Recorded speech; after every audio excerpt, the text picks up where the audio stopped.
Hello everybody and welcome back to the new World Snooker Tour season, and this is a brilliant match to get us underway with a clash of the former Shanghai Masters champions Kyren Wilson, the world number 7, up against the 5-time winner of the Shanghai Masters, Ronnie O'Sullivan himself. This is going to be a brilliant way to see if we are going to continue that tendency of seeing multiple deciders, as we have seen a couple of those already, Salgadon featuring in both of them. One against the wildcard, the other was against Neil Robertson. He managed to come back from being 5-2 down in one of those matches, but unfortunately for himself, couldn't quite keep on that lead against Neil Robertson, and despite having that 5-2 cushion, Neil Robertson was the man to progress through towards the quarter-final stage. Similar story for Mark Williams as well, as he was certainly on the back foot throughout the first 3 frames against Chris Wakelin, lost all of them whilst playing horrible snooker.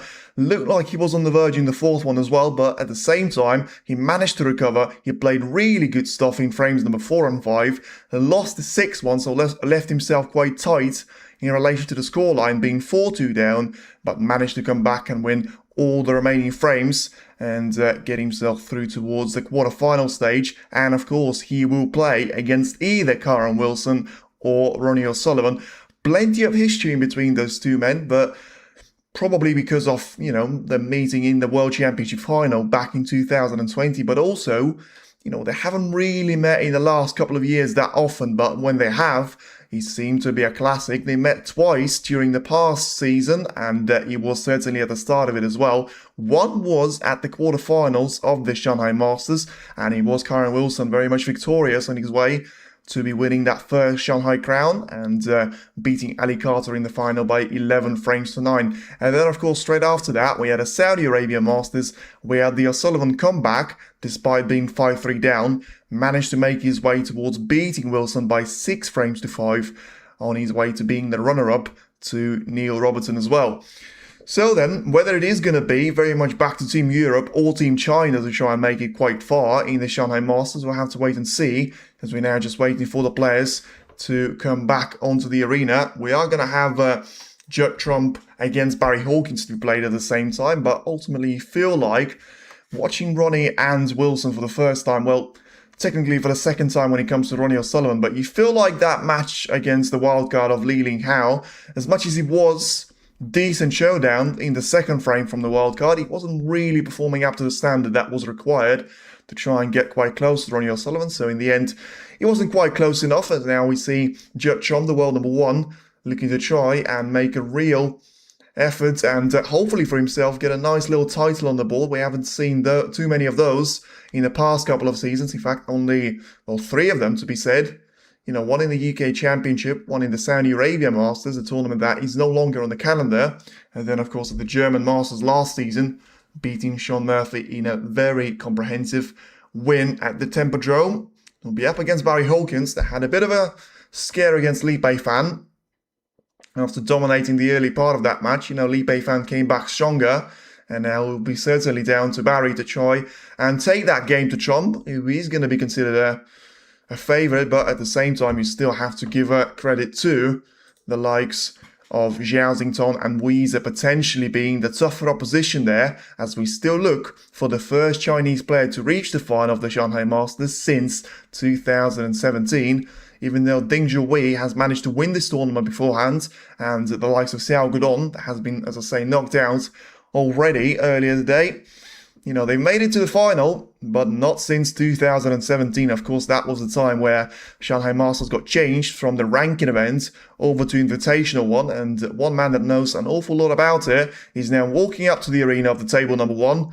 Ronnie O'Sullivan, 5-time winner here, twice when he was a ranking event, and then, of course, 3 more times when he was very much the invitational event, managing to absolutely dominate the event in 2017, 18, 19, and 23. When he beat Luca Brissell in an absolute classic here in Shanghai. And then Wilson himself managed to get onto that Hall of Fame of Shanghai Masters whilst beating the likes of Zhao Xingtong and Ali Carter, as he now walks back to the table with a smile. Had a very, I would say, traumatic experience in the Championship League, and of course had to pull out for very personal reasons whilst getting, basically his house got robbed when he was playing in one of those matches against Hayden Pinney. O'Sullivan, of course, not for the first time in the last couple of seasons, missing out on the Championship League, and now we wait to see who's going to be the player to break off and get us underway in the first frame. Ronnie was the first one to break off yesterday, and that will certainly be the case today as well. So then Ronnie with a break-off shot to get us underway, and we'll have to wait and see on what can he do here, and is it going to be a bit of a different showdown in relation to what we've seen from Li Linghao yesterday, or is it going to be very much Ronnie trying to get up to speed early so that he's going to have plenty of things to show here? That's Karen getting that equipment to be sorted out, but ultimately feel like Karen should be the favourite slightly here, with him being the world number 7 as it stands, even though, of course, he was the former world number 2. But now as he's lost those 500,000 worth of ranking points from 2024, it may still be a bit of a tougher campaign here for him. But now Ronnie left him a chance of going for the red into the corner. Brilliantly taken there by Kyron. A little bit pacey on the cue ball, so probably unlikely to get on the brown. Although as he gets a fortunate kiss off the brown, well, tell you what, he certainly deserved that one. It's a brilliant shot straight into the heart of the pocket that have been very, very generous, I would say. If you have been watching the matches of Barry Hawkins against Li Beifan, probably can't say the same thing about today's matches, but, you know, Selby against Joey Long and then Barry Hawkins against Li Beifan, you felt like there were a couple of instances there where the pockets were way too generous, but, you know, certainly nothing generous about that strike from Kyron. That was pure precision, and he certainly deserved a little bit of luck to get on that brown. So straight away, getting that cue ball down to the lower end of the table. Needs to cue this red nicely, just playing that cue ball through the shot. Make sure that swing wasn't too much there. Judge the power really well. Now then, getting through to the black, having 2 more reds available to be taken into the, well, certainly the left corner. Whether he's going to be able to try and get in behind of another red and play it into the right part of the table remains to be seen. He's trying to play it into the pack, which, I mean, he has given him 1 more red. He brought the pink back into play. Although the pink spot would not be available, but for now, he does seem like he'll be a nice little bonus for him. And yeah, of course, one thing that has to be said about pretty much every single one of those matches that we've seen, an early opportunity always gets you a huge boost ahead of, you know, the middle point of this frame. And usually, whenever you get a break off more than 20 points in, that's when you're going to be able to make up some ground here on your opponent and really establish your position as the favourite to be taking that frame away. For now, it's only 21 points, but as I said, the black is free of any of those reds. He's got a nice opportunity to try and get onto 2 more reds at least. And then he's got a nice little shaped rectangle, I would say, of those reds that he can try and go sideways into. It's never a nice thing to be doing from the black, but I feel like if he gets himself onto the blue, top side of it, and he drills that cue ball into the bunch, then I wouldn't say there is a high risk of him trying to pot with those reds alongside the blue, so he should be lined up nicely to try and continue the break after that, or of course, he can try and do something that he's done beforehand, sending that cue ball into those reds and still making sure that he's going to have a chance of playing for the colour. It looks like he's going to be doing this now, and as long as he hasn't blocked off the path for the blue or the pink, which he has, well, got a bit unfortunate there. Played that shot about as well as he could have, but he's not ideally on the pink. In fact, he's probably not on the pink at all, and he's quite badly placed on the blue. So taking that yellow, probably not necessarily up to the plan that he was thinking of, but now 30 points clear, needs to get the yellow in, and you'll have a great chance of trying to make this frame the one that counts. The yellow is in, the spin is working perfectly for the cue ball, gets it across the yellow spot, and now perfectly lines up for the red. That was very much the reason why he had to take the yellow on, being over the middle pocket. Now then, just carefully take that red into the left middle, play that cue ball off the side cushion, which probably was compromised by the red next to the black, blocking that path to make it an easy job for him. So once again, in between the pink and the blue, and he's going to have to try and make a decision here whether he wants to try and go for the blue into the green pocket and try and drag that cue ball towards the lower end of the table, or does he feel like he's going to fancy himself to try and take the pink into the right corner, take that cue ball on the journey around the globe and get himself lined up through the bulk area, wobbles the blue in, and he's gone for the probably the harder option in terms of the potting angle, and wobble that one in to the green pockets. Now positioned nicely for those reds, and in a couple of moments time may be able to even get the pink spot to be available, which will certainly get his chances boosted to around 90% there of winning this frame. Gets another red in for now, going for the top side of a blue. I mean, it doesn't necessarily have to worry about that paint spot, because you could try and use it as an advantage for now, because he basically has got a line of 4 reds to be taken into the corner. So if you get the pink in the middle of them, it could be, as much as it could be another colour for you to try and play the cue ball amongst of, but at the same time it could be very much an obstacle for you to try and avoid. So for now, probably has to try and focus on the red next to the black to be taken, but a really weird shot that he's played. And that's probably going to be break cover. I mean, from absolutely nowhere, you know, that blue was about as straightforward as it could have been. Unless he's got a plant available, but he's going to have to bridge over a couple of those reds. So, can he just about get past this red and play the shot normally? He's gone for the plant. And, well, he clearly done that on purpose, because there was no way in the universe that he was going to be able to go for the cut without the plant to be available. But still, executed that one nicely and positioned perfectly for the brown to be taken. Try and get that cue ball to keep on running towards the lower end of the table. In fact, he's trying to once again drill that one across. Needs the cue ball to bounce away so that he can see the red on the left of the black. And then that will be the first 50+ break to be taken there by Kyron, as O'Sullivan still has to settle for the only shot there in his match that he's played. Well, that's a weird mistake, though, from Kyron. I mean, you feel like the cue ball didn't really bounce away from the black ball cushion enough there, and now that's going to give Ronnie a chance here. Been very famous throughout his career for clearing out opportunities like this, but as I said, still needed that red to make it a break of 50+, and, well, Ronnie got that red over the corner now. Should be able to pop that one no problem, but what is he going to be doing with, you know, the black and the remaining reds? We'll have to wait and see. For now, the red is taken.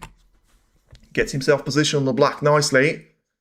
So once again, probably just has to try and take as many points as he can here, with those 3 reds being available into the right corner. The gap being 41 points. So if he takes those 3 reds with the black, then all of a sudden he's only going to find himself 17 points behind. And with 3 reds, all of them are going to be compromised. And at the same time, Wilson will probably need at least 2 of them to try and get over the finish line. So that will make life for Kyron a lot harder than he had to make it for himself. And Ronnie straight away, wasting no time and compromising himself slightly, trying to take that cue ball onto the left side cushion where the target 2 reds for him were. And in the end, missing out on both of them, put the black safe as well. So not quite getting the full grasp of the position. But at the same time, he'll be very much down to the position on the blue to be taken. And he's still got himself in a position to try and take either green or blue away.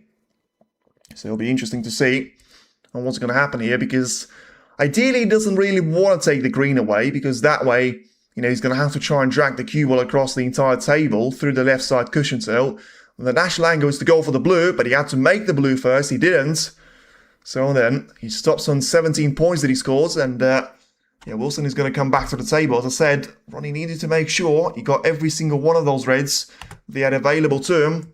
For now, Wilson has got 59 points at the table, 32 being the gap. So the 2 reds that he's got available to him should do all the damage there to Ronnie. And that should be very much frame to Wilson, if he does indeed manage to execute the frame from the second time of asking. And as I said, it was always going to be the difficult position for Ronnie to try and come back from, but it felt like he failed on the easy difficulty there, even though he sort of tried to remove all the obstacles beforehand. But by not doing that and compromising himself on the exit, he got out of shape for the collar. And that seemed to have been the deciding point of this frame, as now Wilson pots the red, gets himself lined up for the frame ball. And that would leave O'Sullivan needing a couple of snookers to try and get out of this position. Meanwhile, he's probably going to try and fight back for this one, Ronnie, if Wilson is not going to be able to do anything else here with the position. But in the meanwhile, he's going to have a look at the red to be taken along the side cushion, as he's now 48 points clear, with 43 at the table. So one snooker needed if it's going to be a foul on the blue, but I don't think there's going to be plenty of those snookers needed. Although, I thought the red was going to drop alongside the side cushion, but in the end, if Ronnie's able to get through to this red, which he should be, past the blue, although it doesn't seem like that's the answer. So then, time for the trick shot there for Ronnie to try and make it past. Unless he wants to try and go for a double, which he has done, but that's probably going to be a frame over for him unless he gets that cue ball to be somehow behind the blue, which he won't be. So then Karen gets another chance to try and score a couple more of those points. Whether he was fortunate on, he was trying to get that cue ball to be blocked off by the blue on purpose. Well, I guess we'll never know. But certainly something that we would know is that Karen Wilson is now going to be the winner of the first frame. And once again, the good old story of Ronnie, especially in the first part of last season where he was struggling to win any of the opening 2 frames away, especially when he came down to the top seeds that he was facing. As now Wilson gets the pink into the right middle, followed up by the red into the same pocket. So he's still looking at a nice little clearance of around 37 points here if he goes for the yellow, but it does seem like he's going to try and make it a break of 39 points to end the frame. As he goes for the brown into the yellow pocket, and now apart from the blue, he's got a 6-color clearance very much on there for him to try and make it triple digits for the points that he scored in the first frame. But ultimately, of course, his highest break is going to be very much down to 49 points, the break that has allowed him to be very much taking control of the first frame. And ultimately, Ronnie just didn't quite have the answer and wasn't able to make that catch-up program work for him. And Wilson's now going to be positioning himself for the browns. He's going to try and make his way around the blue off 2 cushions. Gets a huge bounce of the black pot cushion and positions himself perfectly for the blue now to be taken into the left corner. And after that, you'll be positioned for the pink, which, if he feels in the mood for it, he can try and go for a bit of an exhibition here, which he has been doing beforehand. But ultimately, he has tried it again. Let's see if the position on the cue ball is going to follow up as well. But for now, it does seem like Wilson has got the tools to try and make it a very competitive game here. Of course, O'Sullivan was seen as the favourite before the match has started, but now status may have to change very, very soon, because for now, it is Wilson that has got a bit of a dominant performance in the first frame. Just one mistake on that red that he probably didn't get perfectly on, but in the end, breaks of 39 and 49 were more than enough there for Karen Wilson to make it past Ronnie O'Sullivan, and now he's going to lead him by 1 frame to 0. In the end, you probably have to say it's not going to be a huge problem for Ronnie just yet. The biggest issue for him is going to be just trying to get up to speed, and therefore, if he delays it too much, I feel like it's going to be a little bit too late there if he allows Wilson to be 2 or 3 frames away, because even though we've seen it with Jack Lisowski having that 5-0 lead against Janganda, it was cut down to 5-4 before Jack was inevitably able to get over the finish line. But right here, right now, you probably have to say he will be very much down to Ronnie O'Sullivan to try and make a show out of it. But at the same time, Karen Wilson is going to be very much playing his own battle. He's got a title to try and defend. He had I would say, mediocre last season. He's had 2 brilliant campaigns of this tournament of the Shanghai Masters right at the start of it, and then at the same time he had a really good campaign at the Masters of the Triple Crown as well. So you probably would expect this to be quite a close battle out there, but he also needs to make sure he is going to be working very, very hard here to try and get on top of his game.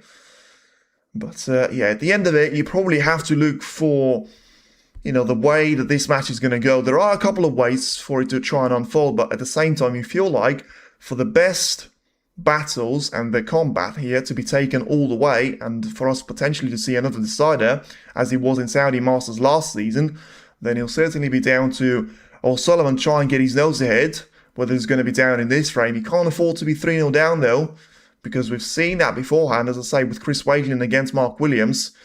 Karen Wilson is probably not going to make the same mistake as Wakelin did and allow Williams back into that match, but also he's got a lot more quality there, you feel. The world number 7 trying to get himself very much into the 3rd round of the Shanghai Masters and face that very much same of Mark Williams, where he's had a bit of a dry history with him as well over the last 12 months. So then Karen ready to break off and hopefully for himself to try and make it a little bit safer in relation to what O'Sullivan has done in the previous frame. And of course, it was his last shot that he's played until the middle point of that frame. As now Karen places that cue ball in between the yellow and brown. Make sure he avoids the mistake that Ronnie's had in the first frame in both of these matches, actually, because, Li Ling Hao had an easy opportunity to be taking a red away in the first frame. He wasn't able to take it, but at the same time, his break-off certainly has been an area for him to try and improve. And even though Wilson has left a chance here for Ronnie to be taking on, I feel like with the black to be compromised by a couple of those reds, it would be quite difficult to try and make his way through. So the Ronnie's just having a look to see what's going to be happening with those reds. And at the end of the day, is he going to try and make this one into the left corner? And, well, not sure if that was the attempt or it was just a safety shot, but the cue ball not quite perfectly on the black ball cushion, although you feel like apart from a potential shot into the middle, which I feel like Kyren can still go for, in relation to if he gets that cue ball to be well beyond the bulk line, then there's not going to be a lot of danger for him to be left at the table here. So it doesn't seem like he's thinking about it too much, so maybe just trying to get that cue ball across to the reds, spread the reds away from each other, so make it very much a safety battle to decide the potential frame winner there, because usually, you know, when the players start to send those reds towards the top end of the table, it's very much going to be the end of the frame once one of them gets a chance. But in the end, Wilson thought he saw the gap, and in the end he wasn't quite able to execute that shot into the right middle. So whether it was a bait or not from Ronnie O'Sullivan, now he's got the same red to be available, but also there does seem to be a window for him to get through and pass another red to be taken into the right corner. So carefully takes that one, very close towards the front shore, but marching confidently towards the next shot even before the red dropped. And now could he try and do the exact reverse thing of what happened in the previous frame, using plenty of that pocket on this occasion. But as Wilson had in his own opportunities, now has got plenty of those reds to try and pick out at the same time, taking with the black. And, you know, in relation to, you never know which approaches he's going to take. You know, he seems to have evolved his game mightily, really, in the last couple of years, where trying to pick out all those loose reds before going into the bunch. You know, trying to play the percentage shot, if you like. But for now, he certainly has got at least 4 reds to be available. And he's taken 2 of those already. You know, the red that Kyren Wilson has missed next to the left middle, you feel like that one is going to be available too, but the angle on it might be compromising O'Sullivan slightly. So, you know, if he's going to be taking that red now, probably mustn't leave that one till last, because it will be really difficult to try and get top side of a blue. So for now, he's gone for his trademark shot, and I tell you what, I don't think it's worked out nicely for him at all.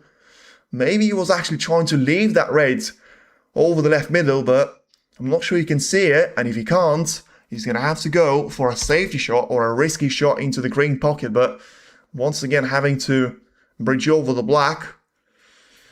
I mean, it does seem like that was such an effective shot for him earlier, and when I say early in his career, even in 2018-19, you feel like that was very much the shot that would open the frame up perfectly for him. But now, it just seems like the game has evolved, and, well, you know, he's still gone for that red into the green pocket. He's missed it, and now it's going to be very, very interesting to see if Kyren Wilson is able to take this frame away from him quite early. Now, straight away looking for that red to be taken into the yellow pocket. So then plenty of backspin trying to play for the black.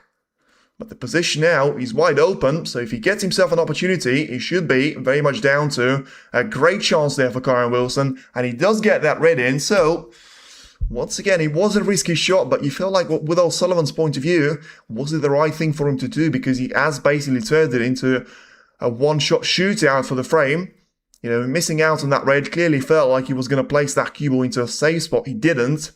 And now, with Wilson having this position wide open for himself, probably one of the biggest issues for Ronnie as well is that when he tries to open the position up there, sometimes he would leave that position in a perfect condition for his opponent, and you know, sometimes it could have a very severe sort of consequences for him. Whether that's going to be the case here, you know, Wilson only finds himself 15 points behind now, and with a great position ahead of him, he could still try and run away with this one now, playing through majority of those reds with a black. Now being slightly on the top side of it, so just trying to bounce away from the black ball cushion. Make sure he finds the gap for the cue ball to be sent to. And you feel like if he just avoids, you know, having unnecessary contact with those reds and get the cue ball into those clean areas, it's going to be a little bit more complicated to do that now, since he's got so many of those reds to be available. But the more of them he gets to be removed into the pockets, the easier his life will be to try and win this second frame. And yeah, if he does get himself a 2-0 lead, I probably would say then he does turn the third frame into a must-win for Ronnie, especially since he had a decent opportunity, which he didn't really have to work too hard for. Getting that early mistake from Wilson in this frame, but wasn't able to take it. And probably same can be said about the first frame for him as well. But now, Wilson's still finding himself behind, having to go for the green right now. And just looking to try and make that cue ball down the table here, as he has done during a couple of occasions in the previous frame. So now has he done it? Once again, you feel like it's quite difficult to put your finger on one of those reds where you will go wrong for him, because the good thing about that shot from Ronnie is that he was a brilliant split there. He just didn't really land on one of those reds, but I feel like now it's all there for Wilson, and he's got around 8 reds to try and navigate his way through, as he's looking to try and find himself the leading man once again for the second frame in a row. A little bit too straight for the black, but once again should be able to use the cue power nicely, give the cue ball a huge bounce, and position himself to be on the left-hand side of those reds. And indeed he will look to eliminate the red that seemed to have cost him dearly in the beginning of this frame. The one that he missed into the right middle. Probably about to try and attempt this one into the left middle, but I mean, you feel like he's still looking for that red into the right corner, but I would be quite interested on which sort of colour is he playing for. Unless he's trying to take this one for the blue. It's a risky shot to be playing for. I don't really understand why you had to go for it, but I mean, he's fortunate there, Wilson, because he clearly put all of his eggs in one basket to try and be on the pink, but the contact that he gave the pink was very minor, and even though he was enough on this occasion, still felt like running himself out of position would have been very much reckless, and there was no need for it, but can't fault him for getting that one right. So then the break should continue, managing to get that pink spot to be a little bit more free in terms of space around it. And still doesn't seem like he's compromised any of those reds by a millimeter at all. If anything, he's managed to get more distance in between those ones, which would help his course for trying to make the break to go even smoother there than it would have been without that change to be made. So having a quick look at the scoreboards, now 75 points at the table. The gap was already 18 points, so you feel like if he's going to be able to take 4 more reds away, that should be more than enough. But in this position, you probably would be surprised if he wasn't going to win the entire frame away in the current visit to the table.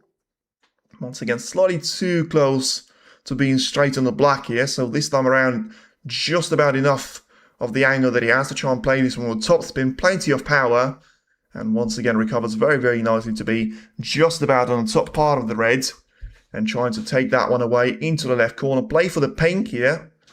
Once again, trying to clear that middle area of the table even more. This time around, he's going to go 1 point clear of what he's managed to do in the first frame, of 49 points being the highest break of the frame of one encounter. Now able to make it extended to 56 points as he pots the pink and follows it up with the red to be taken into the opposite part of the table here. Great pace there dictated by Wilson.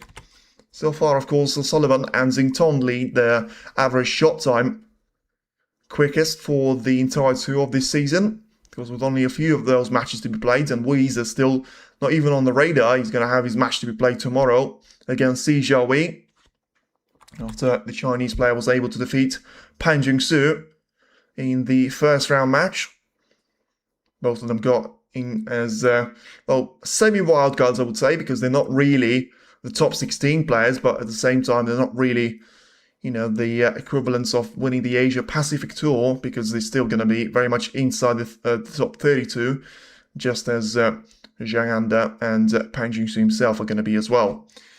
But in the meantime, Wilson is now approaching the frame ball at a very quick pace there for himself, putting the pink into the left corner, and now in fact he's going to be ahead by 47 points whilst only having 43 at the table. So a very similar story to the first frame.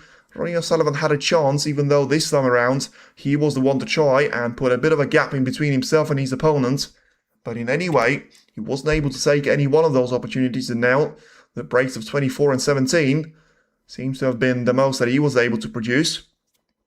And now Wilson can solely focus on the century break to be made, the first one of the season for him. I'm pretty sure, despite him having a couple of good breaks against Taylor Pending, he didn't really have a century break to be made. Of course, that being the only match that he's played so far this season, and at the same time he was very much awarded a loss for that frame because of him withdrawing from the whole group.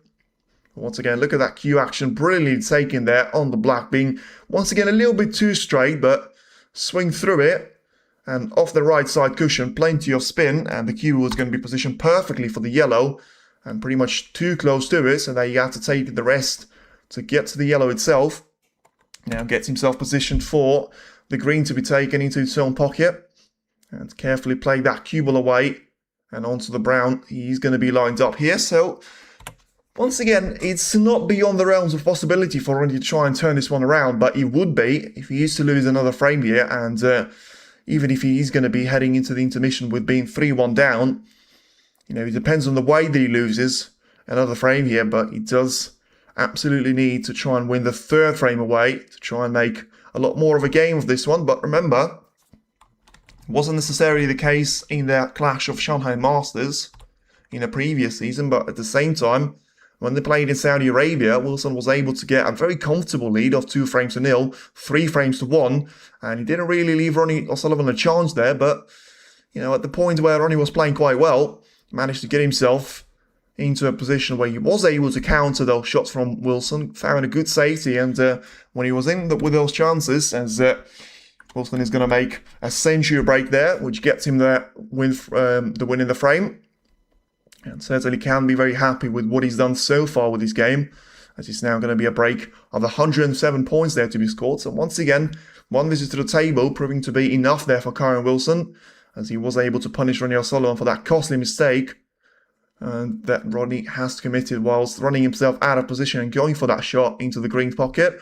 But still, you have to say, there's only been 2.5 mistakes there from Ronnie in those 2 frames, but both of them so far have proven to be enough there for him to get punished as it stands.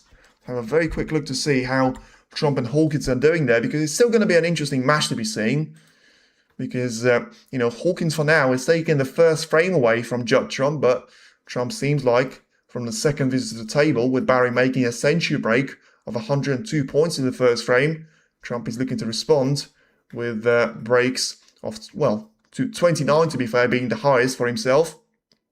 But at the same time, still looking to try and get enough points on the board so that Hawkins can't really do anything about the second frame, and he'll have to come down to 1 frame each there for the 2 players to try and battle it against themselves.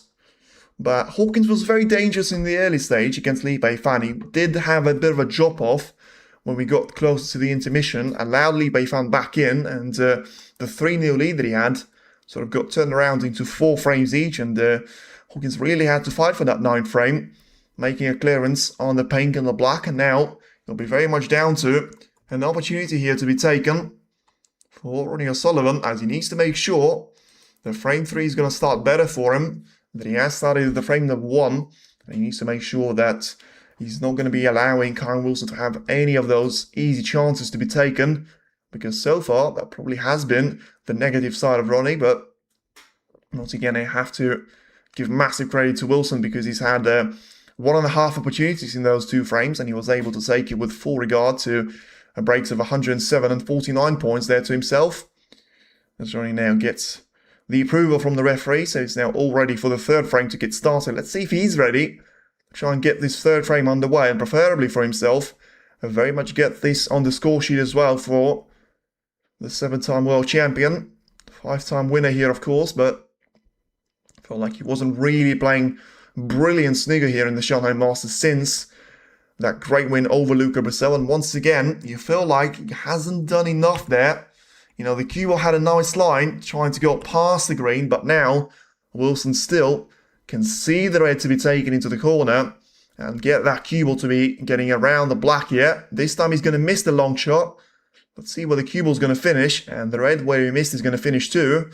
And it does seem like he's going to get away with this one to an extent, because the red that he's missed is not going to be in a playable position, but still going to be a chance for Ronnie. But I feel like we are going to be entering the zone where any of those mistakes, especially at this stage of the frame, is going to be punished there by Kyron. But that one was struck brilliantly well, and Ronnie certainly has got a great time to deliver here.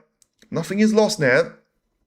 As soon as he gets himself back into the playing condition that we've known him for, around 30 years or so, especially. You know, he was able to play some really good stuff at the back end of the last season, despite not having the best of the second and third sessions of his match against John Higgins. Still, both players have presented us with an absolute classic, and now let's see if O'Sullivan's going to have to try and start his comeback here. And even though he may seem frustrated for what he's done in the previous couple of frames, he needs to try and put that behind him, which he's more than capable of doing, and make sure that he'll find himself to try and play the blue for the second time here, trying to get himself through to those reds next to the black. Once again, underrun slightly for the cue ball, which doesn't really get him too close to the target area. And he needs to try and avoid hitting the black here, which he clearly couldn't do. So he had to try and hit that one as hard as he could. But in the end, I say he's got a reasonable result out of that. And now he's got a perfect position on the blue to try and get into those reds. So one thing he must do is, of course, try and get a very firm contact on the pink. He's gone for it. He got a firm contact. He is going to be on the red. And he's played that shot about as well as he did any of the previous shot throughout this match. And this is a lot more like it. Now, he's managed to go a step further than what we've seen in the previous frame. So now, can he try and pop the red into the left corner, get himself positioned for the black? The pink is going to be available for one shot to be taken before he goes in the middle of nowhere, with swap not being available.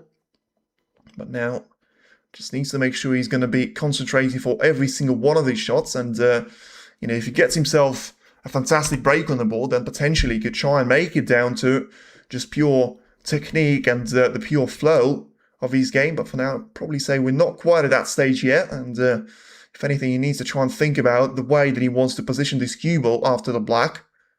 Not often you see the players actually aiming for the black to be taken into the middle, but he's played that one really well, using the spin and also the angle that he had on the black nicely to try and get lined up for the red. And just looking to try and play that cue ball off the left side cushion. And then if he's able to do that, he should be reasonably close to the blue.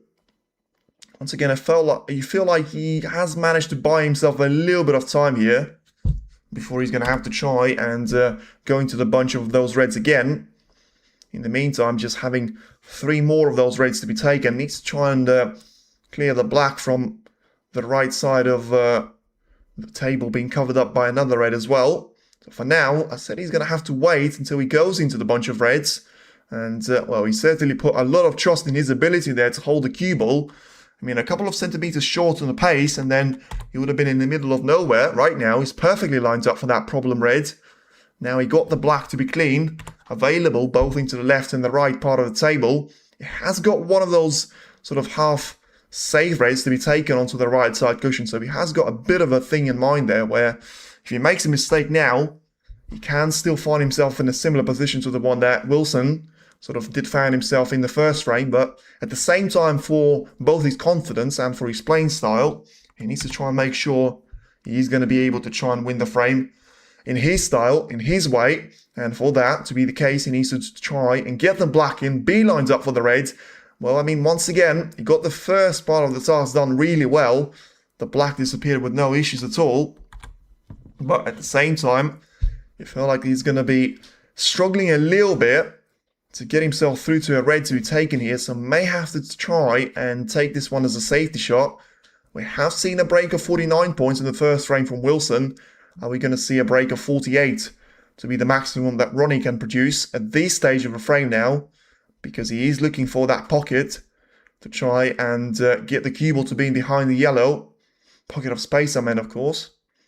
It's not going to be looking to get that cue ball anywhere near the yellow pocket here, because he has got a couple of those reds to be in a bit of an awkward position, but you still probably wouldn't say that 48 points is going to be enough there to put Wilson under some real pressure, especially with 91 points still being available. So potentially, he has decided to try and get himself another red to be closer onto the side cushion, just trying to urge that cue ball to be positioned close to the ball cushion out there, and played a decent shot there, Ronnie. Once again, not trying to rush for those shots too much, and just positioning himself nicely in relation to this frame and him being the favourite to try and win it. So then 48 points being the deficit, Karen Wilson being at the table, having 2 or 3 reds that are going to be difficult. All the colours are available. The pink slightly away from his spot, but still in a very nice position for him. So, if he gets himself into a safety battle and he manages to come out on top of it as well, which he has done throughout the majority of those frames, but I'm a little bit surprised with that short selection. I do have to say that because, it does remind you slightly of what Karen Wilson sort of had as a chance to be taking a red in the previous frame into the right middle, but surely Ronnie, he's not going to refuse this chance.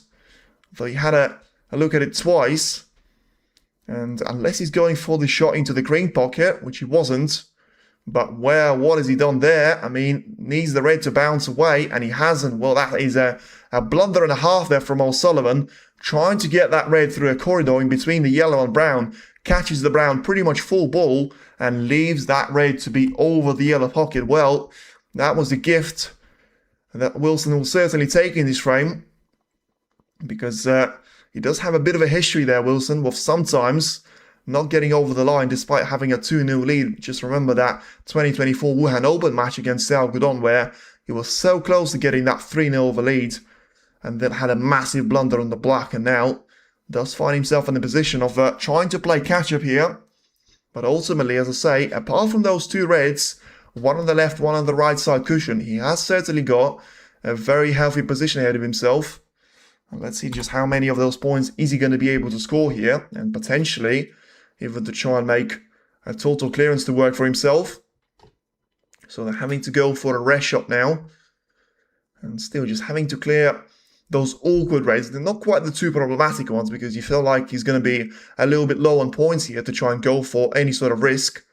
So for now, just being probably the second best player on the tour right now with his rest, there's no surprise that he's played that shot really well, getting that red to be aimed into the heart of the pocket, still positioning himself nicely for the black, as long as he's not going to be too straight here, which probably would force him to try and play this shot in behind of the red into the left middle. But as he's got plenty of the angle, that would allow him to be lined up for either one of those reds to be taken into the right corner.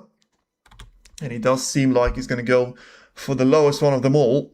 So there's still 33 points behind, 75 at the table. So he will need certainly every single one of those reds, and might still need the brown, which is the only colour out of position after that blunder from Ronnie O'Sullivan. And could still prove to be the one that cost him the match there, because as I say, from what we've seen so far in the first 2 frames and a half, as now Wilson tries to take one of those reds away from the side cushion. He was successful in there, but now just needs to make sure he's still able to get another red into the left middle. That, of course, getting down to just one problem that he has to try and make his way through before inevitably being the favourite for this frame. But yeah, as I say, especially in the manner that this frame has gone in, O'Sullivan had a chance in every single one of those frames, and he felt like the further he'd gone in relation to the first frame, he had a slim chance. In the second frame, he had a firm chance, and in the third frame, he had a really good opportunity to try and get himself a frame on the board. As Kyron now trying to go for that red, and it was a bit of an all-in shot there. It does remind you what O'Sullivan did in the first frame out there, but in a similar position as well, having to play catch-up. I'm surprised that Wilson has gone for that shot, because now, of course, it's going to mean that he runs himself out of position. Clearly was looking to try and use that red as a handbrake, but in the end, having missed it altogether, the cue ball just kept on running, and he ended up very much onto the black block cushion, which didn't have any of those reds. So then, it is going to be just 29 points there from Wilson, and he will be back to Ronnie O'Sullivan here to try and have one more opportunity to try and stay in this match. As you can see, the average break for him just 29.7 points. For Wilson, 56 of those points. But, of course, you still have to say, Karen has got plenty of gears for him to try and go into. But for now, it seems like the gear 3 is going to be enough. Although, I mean, whether that was planned or not, it was a very healthy shot there for Ronnie O'Sullivan. And even though it does seem like it will only give him 1 point, but what a find that was if it was planned. If it wasn't, then what a fluke it was, because now he's going to carefully roll the cue ball in behind the yellow. And I want to see the replay of that one. Well, I'll tell you what, I mean, he certainly had a look at the pink and the red position. I wouldn't be surprised if that genuinely was planned there from Ronnie. He doesn't win him the frame just yet, but he does give the turn away to Wilson. And let's see if Karen is going to be able to get this one in. He's not. So there's going to be a foul and 4 points to be given away over to Ronnie O'Sullivan. And yeah, of course, Wilson needs to make sure he does that a couple of times if he has to. Because for now, he still finds himself to be in a position of 24 points behind. Because O'Sullivan is not going to have any interest in trying to play the position from there.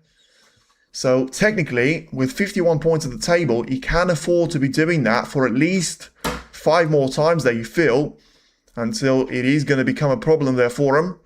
So for now, just having to make sure that he does not leave a sniff there for O'Sullivan to come back to the table and sort of see if one of those reds is going to be possible into the right middle, or even worse, into the right corner. Because once you go past that point of no return, it is going to be a very easy shot there for Ronnie to try and play. But the line seems to be very good this time from Wilson. And the question is, does that red go past the pink? Because if it doesn't, it's a brilliant shot that Karen has played. And it is going to put, well, the frame back into parity there, you feel. Because even though Sullivan does have a 24 points of a lead, well, surely he's not thinking about going for a double. And he wasn't. Now, let's see, has he played this shot well enough? He certainly got the red to be closer to the right side cushion, which is a great bonus for him, because that's one way that he can try and make this frame a lot more comfortable. You know, getting and keeping one of those reds to be on the side cushion, which of course Wilson will need all of them, and probably a couple of bold colours as well. Sullivan will only need 2 of those reds to be taken, as long as he takes them with reasonable colours. But for now, it's another mistake there from Wilson, and it's an interesting one to see if he's going to have to pay for this one. And, well, there was 2 double kisses there, as he was trying to take that red away from the side cushion. But he does seem like he's going to get away with this one. And, yeah, probably he's going to try and go for the same short selection as he has done beforehand. So just carefully nudging that red towards the left side cushion and getting that cue ball to be positioned nicely for the bold cushion once again. So then 24 points is the lead here, 51 at the table. The 2 reds next to the pink may be actually in a position of, you know, neither of them to be possible into the standard 4 pockets unless you get right in behind of one of them and get the pink out of the way as well. As Wilson once again going for a bit of a marginal shot there, but this time executing it as about as well as he could have. Getting the red to be very close towards the black ball cushion, but also getting that cue ball to be positioned with a very awkward line there for Ronnie. So you may have to bring the other 2 reds back into play now, and by doing that, of course, he needs to make sure he's going to know exactly where both of those reds are going to go, and he's played that shot quite well. Once again, only leaves Karen pretty much with 1 red to try and make his way through. Whether it's going to be a safety or if Karen feels like he can try and take the shot along the side cushion. I mean, it is going to be a risky shot there, but I feel like at this stage, if he drags that cue ball to be heading closer towards the baulk line, I wouldn't be surprised if he goes for it. He has gone for it. He's missed it by a very fraction. And now it does seem like he's going to have the black to come into play there. So Wilson lately has been having a bit of a ball run, which probably explains why. Well, I mean, it can be explained by the fact of him leading by 2 frames and just getting a lot more of a table time. And now Ronnie taking his own bit of risk there. But it could be a brilliant shot that he's found and just trying to have a little bit of a brush off the brown. He could have done without it, because if the cue ball gone past the brown without touching it, Wilson would have found himself in the world of trouble again, because he would have to aim for 3 of those reds to be so close to each other now without seeing any one of them. But now he should be able to get through to the edge of one of them, and he hasn't done that well again. And this, as long as the cue ball is not going to be too close to the pink, this should be finally game over here, because once again, just 1 too many errors there from Karen Wilson, and if he's managed to get away with a couple of them beforehand, it doesn't seem like he's going to be able to get away with this one. But as I said, the cue ball is in an awkward position. O'Sullivan has got 2 of those reds to be available, but at the same time, you know, he can't really put his hand on the table there without bridging over the pink. So, you know, the position is very much there. So 1 mistake from Ronnie at this stage will certainly make Wilson to be back to be the favourite here. So just needs to try and take this red away, which he has done. Get that cue ball to be bouncing towards the pink, and he's done that quite well. So then, 25 points of a lead now for Ronnie O'Sullivan, and still needing the pink the red and another combination, but he's missed the pink. Wow, I mean, that was an unforced error if you've seen one. A very, very weird mistake there from Ronnie O'Sullivan, because he felt like he was having to bridge awkwardly past the pink, but once that was out of the way, couldn't really see him miss out on the pink like that. And now, well, you felt like this could be curtains for him, because if he's going to be missing out on opportunities like this, it's not going to be playing to more of those that Kyren Wilson is not going to be able to get away with. But look at that. I mean, Wilson, this is getting a bit of a farcical show there, I'll tell you this, because there's been 4 or 5 mistakes in the last couple of minutes that you wouldn't really expect to see from either Wilson or Sullivan. But you have to say, the number of them has certainly accumulated to a bit of a ridiculous level. And Wilson, surprisingly to me, has gone for a more difficult raid to be taken into the yellow pocket, rather than just trying to go for the red into the right corner, which O'Sullivan has gone for. And now still puts himself somehow to be 26 points clear, having to go for the blue now, and then get himself lined up for the frame ball. So very much strange frame out there. And just when it looked like Wilson had it all ahead of himself after O'Sullivan's massive blunder, but in the end, Ronnie's finally able to get himself over the finish line. And sometimes those sort of frames can be the best way for you to try and fire up your engine and potentially get yourself in that window of playing quite well. Because you can see total points only 107 there for Ronnie O'Sullivan in those opening 3 frames, including this frame, of course. But for Kyren Wilson, he has been 240 already. But ultimately, the frame count is now going to be 2-1 in favour of Kyren Wilson. So before the intermission, O'Sullivan still has a decent opportunity to try and make things right for himself and turn this into a potential best of 7 first to 4 match and make it just very much down to a 7-frame showdown here. But he's not going to be able to get the brown in. Shouldn't matter at all. And the break of 17 points should get him the frame over and done with here, as we're now done with the first 3 frames. And it's now going to be Kyren Wilson 2, Ronnie O'Sullivan 1, as Ronnie does finally manage to get himself a frame on the board. Not too late at this stage, but Wilson should be kicking himself, as he certainly did have a couple, to say the least, of opportunities to try and take this frame, and therefore for me the match away from Ronnie O'Sullivan as well. For now they're going to go for a quick break, and then we're going to be back for the last frame of the first mini session before the play is going to be suspended for 15 minutes for the players to have a break, to have a knock in the changing rooms potentially as well. And then we're going to have to wait and see on what's going to happen in the deciding point of this match. But for now, it's still anyone's game for the taking, and with the odds say, it is exactly the same chance for Ronnie to win this match as it is for Kyren Wilson. But at the same time, you still feel like the next frame is going to be massive, because if Wilson is able to put this frustration behind of him and say that he was just one of those freaky frames out there, and he's able to recover and become stronger, then probably he's not going to be compromised by the scoreboard too much, because having a 3-1 lead against Ronnie O'Sullivan is still going to be something that he would have snapped your hand off after the opening 4 frames if you offered it to him yesterday in the evening. Meanwhile, Jock Trump had a very good frame against Barry Hawkins and has now managed to turn that match around from being 1-0 down to having a 2-1 lead. And he's now very much the favourite to try and take this one into the quarter-final stage. Once again, you know, it has been a while since Trump certainly was able to perform really well here at the Shanghai Masters, but at the same time, he'll be looking to try and put that history behind him. And so we have seen, by the way, some brilliant breaks, and even today, we have seen Sal Gadon, despite not being able to get over the finish line against Neil Robertson, but he certainly has managed to make the headlines with a perfect break of a 147.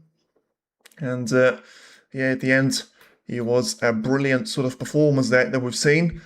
At the same time, you have to say, you know, Trump has managed to win this tournament right before Wilson, so, you know, he's not going to be a rookie to the Shanghai Masters, but felt like last season he wasn't really in the mix there, getting eliminated quite early and not even reaching the semi-final stage out there. And, of course, he was very much down to Ali Carter show, Mark Selby, Zhao Xington, and Kyren Wilson. And if Selby managed to put up a decent fight to Ali Carter, then Zhao Xington was absolutely destroyed in the second session. But that was pretty much Zhao Xington pre-2026, where he was losing to pretty much anyone, even when he managed to get himself to a reasonable stage of a semi-final or something like that, it never seemed like he's managed to, you know, feel confident and felt like he was going to be happy with his game. But as soon as we got to the likes of World Grand Prix in Hong Kong, he's managed to put that behind him. Had a couple of very difficult matches to try and come back from against John Higgins and Mark Selby. But, as soon as he got that first trophy, very much under his belt as the world champion, then he certainly was all down to trying to make it and to be very much the king of the sport once again, as he has dominated the second part of the season. And he has managed to thrash a couple of opposition players, 10-2 win against John Higgins, an absolute demolition job against Judd Trump as well in the final of the Tour Championship. And then, of course, despite having a bit of a disappointing campaign and losing out to the eventual runner-up of Sean Murphy in the quarterfinals, he's certainly still going to be very happy with how that season ended for him. And probably the same can't be said about Wilson, that only managed to win one of those matches at the Crucible against Stan Moody, and the next match against Mark Cullen. He wasn't quite able to get himself into that position of getting through towards the quarterfinals, but neither has Ronnie O'Sullivan. And now both of them are going to try and battle for the quarterfinal place here at the Shanghai. As Wilson manages to have a decent break-off shot there, Ronnie O'Sullivan responds with trying to keep those reds still intact, but at the same time it's a very interesting position where the triangle has been extended to a lot larger area, but we still haven't got any one of those reds to be positioned too close to the side cushion. So then clearly, I feel like with Ronnie O'Sullivan's point of view, he just needs to try and be patient here, because so far, the 3 chances that he's had in those 3 frames, as Wilson plays a brilliant shot there, just hugs that inside line and gets that cue ball to be drifting in behind the brown perfectly well. And I tell you what, the problem with not having one of those reds to be very close to the side cushion or having a safe space out there, Ronnie's going to have to try and take this one on 2 cushion escape, and he's played that shot about as well as he could have. Brilliant execution there from O'Sullivan. None of that hidden hope stuff for him just yet, and well, I'll tell you what, you could not have played a better safety if he's tried that 100 times there. Wilson is now going to ask the referee to have a look at this one, because I'm not sure if he can actually see any one of those reds on the left-hand side. He certainly can't see any on the right-hand side there, blocked off by the green. But he could well find himself in a position where he's the one having to go for a shot from the side cushion, and that does seem to be the case. I mean, his one is a little bit easier because he has got the right-hand side available to him. I don't think Ronnie had that opportunity, and he's going to have so many of those reds to try and get in the way of each other. As long as he judges the pace well, and I think he judged that one too well, it's going to be 6 points to be given away to Ronnie as he catches the pink. And yeah, I mean, of course, he was risking a little bit to give a free ball away, but with him being so close to the pink, felt like he would not have really have mattered one bit there for him. So he's probably going to be able to get this one on the second attempt, but even if he doesn't, I don't think there's going to be any room for that three misroll to be coming plays, because I don't think you can see any one of those 15 reds in full.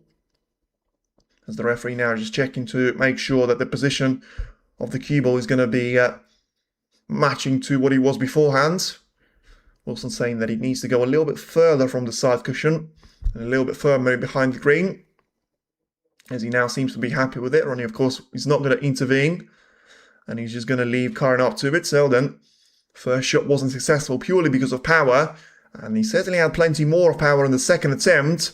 I'll tell you what, he was a little bit more power than he would have liked, but you feel like the cue ball still managed to get stuck in between those, right? You felt like there was a potential opportunity there for the gap to form, and at the same time, it's now going to be an opportunity for the cue ball to be sent towards the yellow pocket. So then, 30% of you, by the way, think that Zhao Xingtong, Karen Wilson, or Judd Trump will not win the Shanghai Masters, which is surprising, to be fair, because, I mean, out of the big names that you can put in there is going to be Weezer, which I don't really expect to have a flying start to this campaign because of the way that you think about, Luca Broussel, Karen Wilson, and Zhao Xingtong all having a bit of a slow start to their respective seasons after they managed to become the world champion for the first time. But once again, look at that safety shot there from Wilson, brilliantly taken, and once again just leaving that very firm gap there for Ronnie to try and take. And I'll tell you what, he certainly didn't manage to catch this one as well, as he has done on the first attempt, and it will be very interesting to see if Karen is able to get through to this red, because if he can, then it's going to be a great opportunity to try and score some points here and get himself through to an early points cushion in frame number 4.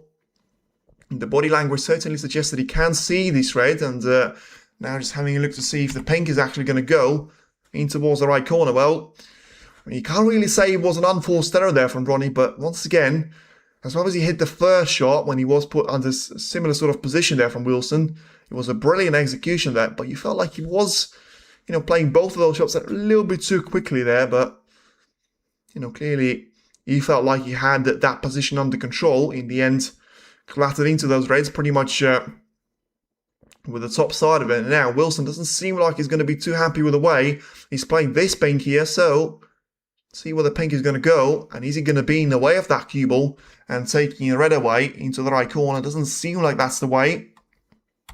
So then Wilson still in a nice position to try and take that red away into the right part of the table. Make sure he gets that cue ball to be taken into the right side cushion and just drag it across towards probably the bowl colours here, as he's got the pink and the blue to be out of the picture for now. He needs to try and bring the blue into the picture though as soon as he possibly can. At the moment, that one is being covered up by the red on the left-hand side, and therefore it's very difficult for you to try and put the blue into the right middle because of the position of the cue ball to be compromised by that red. So he probably has got around 4 colours available now with the bold colours and the black. So then taking the yellow, and well, tell you what, I don't know if that was the intention, but he certainly has dragged the cue ball alongside the side cushion, and he's got just about enough distance there for this not to be called a very difficult shot, but you still feel like he's probably going to have to go for the red closer to the black now and further away from the pocket in relation to the angle. So then still needs to try and pot this one. Let's see how the pace on the cue ball is going to be, and the pace is going to be perfect. The execution and the accuracy on the red wasn't bad either. So he was able to recover from that. A bit of a problem position there that he found himself in. Now just having a look once again. It's probably the most difficult position of all that we've seen so far in the previous 3 frames, but it's also one of the most fascinating for you to watch there, and just to see the way that Wilson is going to try and solve this puzzle. Because you feel like there's always going to be a danger of trying to bring too many of those reds into play too early, so that if you do stumble on any of them, then you're going to have a chance for Ronnie to try and come back to the table. But Wilson is about to accomplish a very significant milestone for him to try and get this frame on the board. It's of course freeing up the blue to be available into the left middle and at the same time into the right middle of the table as well. So then gets that bounce to be working out nicely there for the cue ball and position himself for the black now to be available into the right corner. So then once again, plenty of backspin, trying to get himself in behind of another red to be taken into the right corner. So he's decided just to try and play through that shot. And he's going to be positioned for the red to be taken into the opposite side of the table. But now he needs to try and probably just make the most out of this position here. In relation to those reds, he doesn't really need to go for too many of them now, because you feel like if he gets those crucial reds in the middle of the box of the pink out of the way, then he's going to have access to pretty much every single one of those reds. He's trying to go for another way, and I'm very surprised that he has. I mean, if he's able to get through to this red onto the right middle, then he's managed to get away with one, but, well, I'll tell you what, he's looking for the red into the middle. To me, that is a massive mistake there, and it's not the one that we see Karen make for the first time. Although he is trying to go for the red into the middle, well, still, there'll be some recovery shot there, and it is brilliantly taken there from Wilson. You felt like that was going to be a bit of a too much to ask for himself because of how awkward it would have been to try and place that cue past those reds, but at the end stage, he's managing to take that shot really, really well into the left middle, and now, even though he has managed to get those reds all to be in the perfect condition, he still has managed to give himself plenty more options here, as he's now looking to be lined up for the reds to be taken into the left corner, try and play the shot through to the black, and once again, nicely lined up to try and get a couple of those reds out of the way, and probably be positioned for the red to be taken into the right corner here. That's exactly what he's done. Always very nervous for you to try and look at the cue ball, just making sure that you've actually judged the pace of the black and the line of the black quite well, so that he's actually going to drop out there. But for now, just using another red there to stop the cue ball from moving too much. Positioning himself nicely for the black, and now just the routine practice situation where he's got a line of those reds to be taken all probably into the left corner. And he's got plenty of angle on the first shot on the black, so he's just going to be trying to play those shots around, making sure that he gets the first one in to the left corner. And now 48 points clear, still 83 at the table, make that 75 as he eliminates another one of those reds. And yeah, certainly deserved scoreline, you have to say. O'Sullivan pretty much was quite lucky in the previous frame to get that frame on the board, but Wilson has been very steady with his own performance, and now he's certainly going to find himself in the position of trying to be halfway there into the quarterfinals. And you know, of course, he's not going to be thinking about this one just yet, but be a firm favourite against Mark Williams as well if he's going to try and bring this game to the table, even though he had a bit of a shaky period in the first frame. Very good century break in the second, and had a horrible frame in the third, but now once again responding with very much a clinical and a flawless performance now. In frame number 4, had a really good long safety battle there with Ronnie. Felt like he was going to find himself on the back foot for a couple of times, but now he's going to find himself with a 3-1 lead there, as the gap is going to be extended to 65 points with only 59 at the table. Now taking the blue for good measure, and now he can try and focus on making this to be potentially the highest break that we've seen of him so far in the match, and for it to be the second century that he'll make as well, after 107 points that he has managed to score in frame number 2. Now then, looking for the black to disappear into the right corner, and just carefully position himself for those reds on the left-hand side of the pink, all to be taken into the right corner as well. And if he takes those 2 reds with the black, then he's going to be able to get himself through to 100 points without needing that last red. So clearly not thinking about that too much.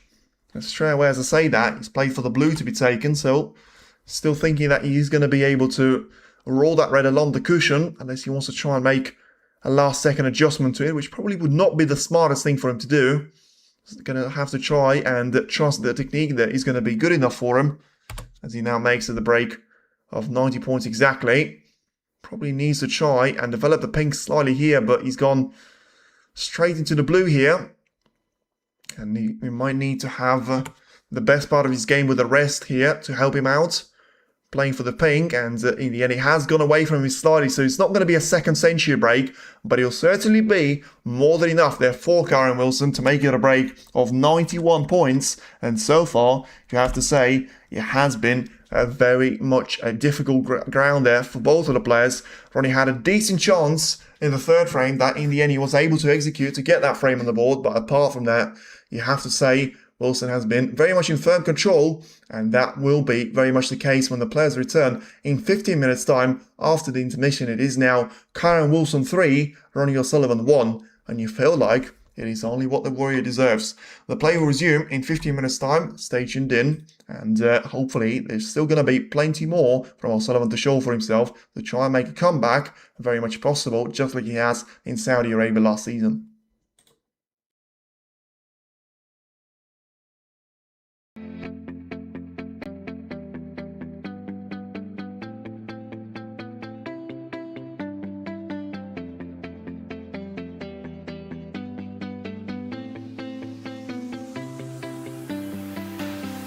I see the light inside you, brighter than the skies. Hold on, just let us escape and fly away tonight. We have the world in our sight, and I know together we'll be alright. Can you see forever we will go?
Hellcat.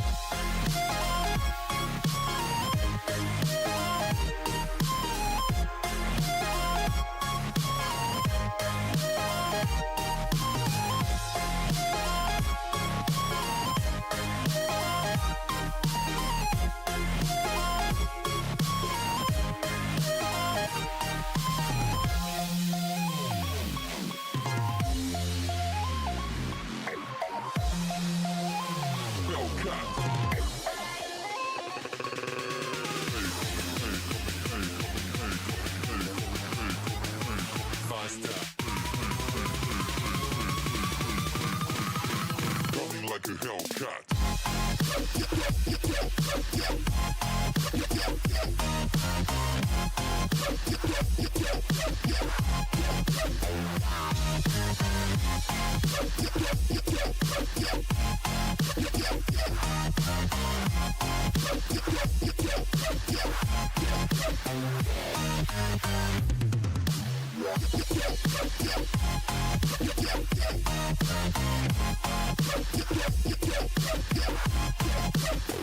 Like a Hellcat.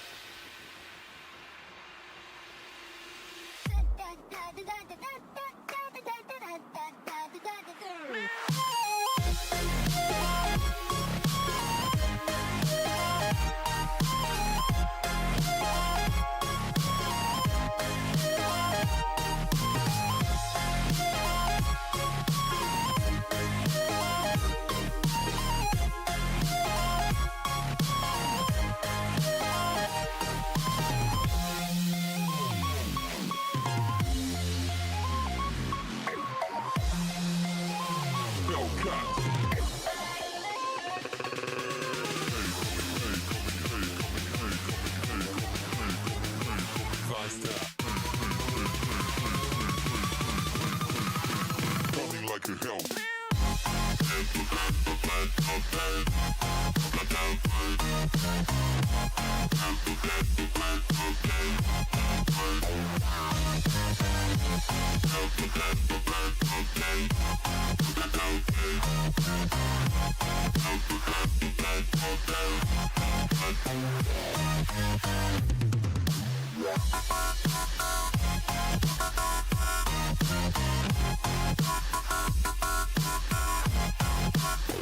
Like a Hellcat.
Right then, everybody, it is now the time for the intermission to end, and we have got the fifth frame about to get underway here as Kyron Wilson finds himself in a position to be 3-1 ahead in relation to those frames in comparison to Ronnie O'Sullivan. And of course, it is now once again the time for Ronnie to try and break off, and hopefully, as he has got the experience of, he is going to be able to try and avoid leaving out an early chance here for Ronnie O'Sullivan, and he does, for Kyron Wilson I should say, and he's going to be holding the chance of being very much in the frame. But as I say that, once again, it is another break-off and another mistake, blunder, whatever you want to call it, another opportunity there from Ronnie O'Sullivan given away to his opponent here. This time around, it was the blue that he managed to get that cue ball contacted with, and well, I mean, the black should go into the corner, but of course, first and foremost, Wilson needs to try and cue this red into the right corner. He's going to go for the one closer to the right side cushion, which will give him better exit towards the collar. If he gets this red in, it was a critical if, and he wasn't able to make that if statement passed in his favour, and in the end, that mistake doesn't seem like it's about to get punished there from Wilson's point of view. O'Sullivan is going to have a couple of easier reds available after that mistake from Wilson. And now, one mistake from each. He will be down to O'Sullivan to take that red away, position himself for the blue, which is going to be very helpful to try and put that blue back onto its own spot. And once again, just like he was when he was 2-0 down, he does find himself in a position of a frame where he absolutely must try and win this frame here. And so far so good in relation to when you get that confidence in terms of those points on the board there. We haven't really seen, those frames to be lost there. Some of them got uncomfortable, in relation to the second and fourth frames. Those were dominated by Wilson, but the first and the fourth frames especially, it did get a little bit tight there in the end, and Ronnie's going to be looking to try and finally make it into that elite club of making those breaks of 91 and 107. And Kyron Wilson has been waiting in that club very much since frame number 2 there for Ronnie. But in the meantime, O'Sullivan has got 2 more reds ahead of himself after he tries to spot the black now into the right corner. And that probably will tell you the entire picture of what's happened in the 4 frames. This is going to be his 3rd highest break in the entire match there. And yeah, that certainly doesn't tell you a lot about his confidence. His highest one so far in the entirety of it did happen in the 3rd frame, and it was a break of 48 points that he was able to score. Probably the only stat that he's leading at right now is the fact that he hasn't given any foul points away, but when Wilson has, it didn't really seem to have bothered him. And now O'Sullivan is coming up to a very key shot. He's now going to be looking to try and take that red away from the left corner. He didn't want to catch that red in the middle. He did catch it beforehand. And once again, not for the first time, not for the second time, and probably not even for the 3rd time, he's gone into the pack. And I can only remember once where he managed to come out with an easy red available. So then, it's a very firm cut that he needs to take, and he hasn't managed to take that one once again. So the red wasn't taken, and it's gone off the front jaw of the middle pocket, and it's now going to be a chance for Kyron Wilson with a break of 28 points here. And that's going to be, once again, the most that O'Sullivan can manage. Many Simon players didn't punish O'Sullivan mistake there, will regret it. Yes, but so far hasn't really been the story of Wilson's campaign today. He's going to be quite interesting to see if he will need that red that has gone onto the side cushion, because technically, if you add up to the score sheet, then it will be basically 63 points that he has to score before getting to that last red, which should be able to do. But he also should have done a little bit better getting on the top side of a blue here. Now he's going to be straight, and if anything, he is going to be forcing that cue ball to go slightly further to the top part of the table. I mean, it's not the easiest shot at all to be taken now, especially since it does seem like he's going to be positioned a little bit straight for it. He doesn't need the rest for it, which in Kyron Wilson's position, I'm not even sure if that's the advantage or drawback because of how good he is with the rest. And that is a bad mistake there from Wilson. Once again, you could see that one coming. And those little things, they do add up sometimes. And O'Sullivan will be very much relieved to be coming back to the table after such a cheap mistake there from Wilson, where you have to say, the introduction shot wasn't played perfectly. And now O'Sullivan needs to play his introduction shot perfectly. Look at that. Breezes past any of those jaws, and a really nice shot there from Ronnie. Well, he needs to now guarantee the success for himself there from the second attempt. And still try and make sure. Well, first of all, he does get himself a bit more of a point advantage here. But realistically, with the way that he's managed to get those reds away from each other and disturbed really well, he should be trying to clear the frame away and finally make it the first break of 50 plus points at least there for himself. But of course, still now going to be looking at trying to score at least those 20 or 30 points there, which should at this stage get him into a very comfortable position in relation to frame winning chance out there. So then, just looking for that score sheet, and probably he's going to be playing for the pink right now after getting that cue ball to bounce away from the side cushion, and prefers to try and hold it instead. And he's still going to be positioning for the pink to be taken into the left part of the table here. Hi people, long time no see. Yes, thank you very much everyone for tuning into the first stream of the season. As I say, we've got plenty of new things and we've got plenty of new players, including the new world champion out there, Weezer, looking to try and play his first competitive match here after missing out on the Championship League. And he will be very much a bit up against the compatriot of his, Si Xiaowei, the player that I'm pretty sure he has played beforehand over the last couple of seasons, but ultimately never really into the this type of events because he wasn't really into them because of being in a very much a new position there in relation to his rating and the ranking points that he would have received alongside the prize money after winning that incredible decider against Sean Murphy. O'Sullivan now, meanwhile, seems to have found his pace here, certainly on the average shot time, and he's now going to have to wait a little bit for the referee to respot the pink. But ultimately does find himself in a position of being 51 points clear, extending his average break to 26.8. The lowest that he's been in was at 19.3, and Wilson still sits very confidently at 63.0. And yeah, that certainly feels like probably the longest part of this break was, the referee trying to find the gap for the pink to be squeezed in between those two reds. But in the meantime, of course, Ronnie's not going to be thinking about dinner. He's going to be thinking about trying to go for this red now into the corner, and then whether he wants to try and position the cue ball into a place where he's going to try and make the contact with those reds, or whether he feels there's going to be enough of a gap for the cue ball to be squeezed past and just get himself lined up nicely for those reds to be taken into the right corner. Now, meanwhile, extends his lead to 52 points.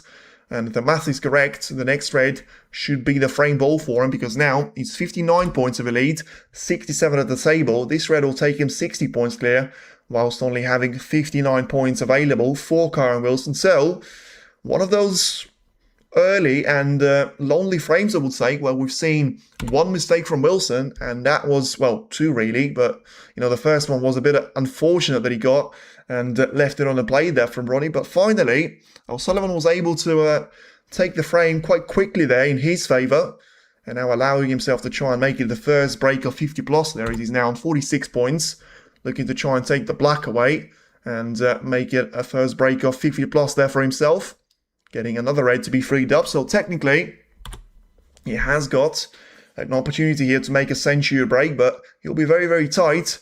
And he's got a couple of those reds to be in a problem position. He's managed to deal with the first one. See if he's going to be lined up nicely for the colour. He will be. So then he can afford to lose a couple of points in the blue and still have a chance for a century break. But of course he'll ultimately come down to that red to be on the left side cushion, which at some stage of a frame you felt like, that was the only mistake that O'Sullivan has actually made in the frame so far. And it does seem like, he's the only point of that red is now going to be preventing him from making a century break, as now probably he's not going to have enough points here playing for the blue. So he's now going to be on the break of 65 points. So he needs to try and take this red away with the black and make a total clearance for it to be 100 points exactly. So then playing in behind of it, and he's gone for it. Now the red is in. He's going to be perfectly positioned on the black, and after not making a century break yesterday, he had a couple of breaks of 70 plus. In fact, I think he had 4 of them.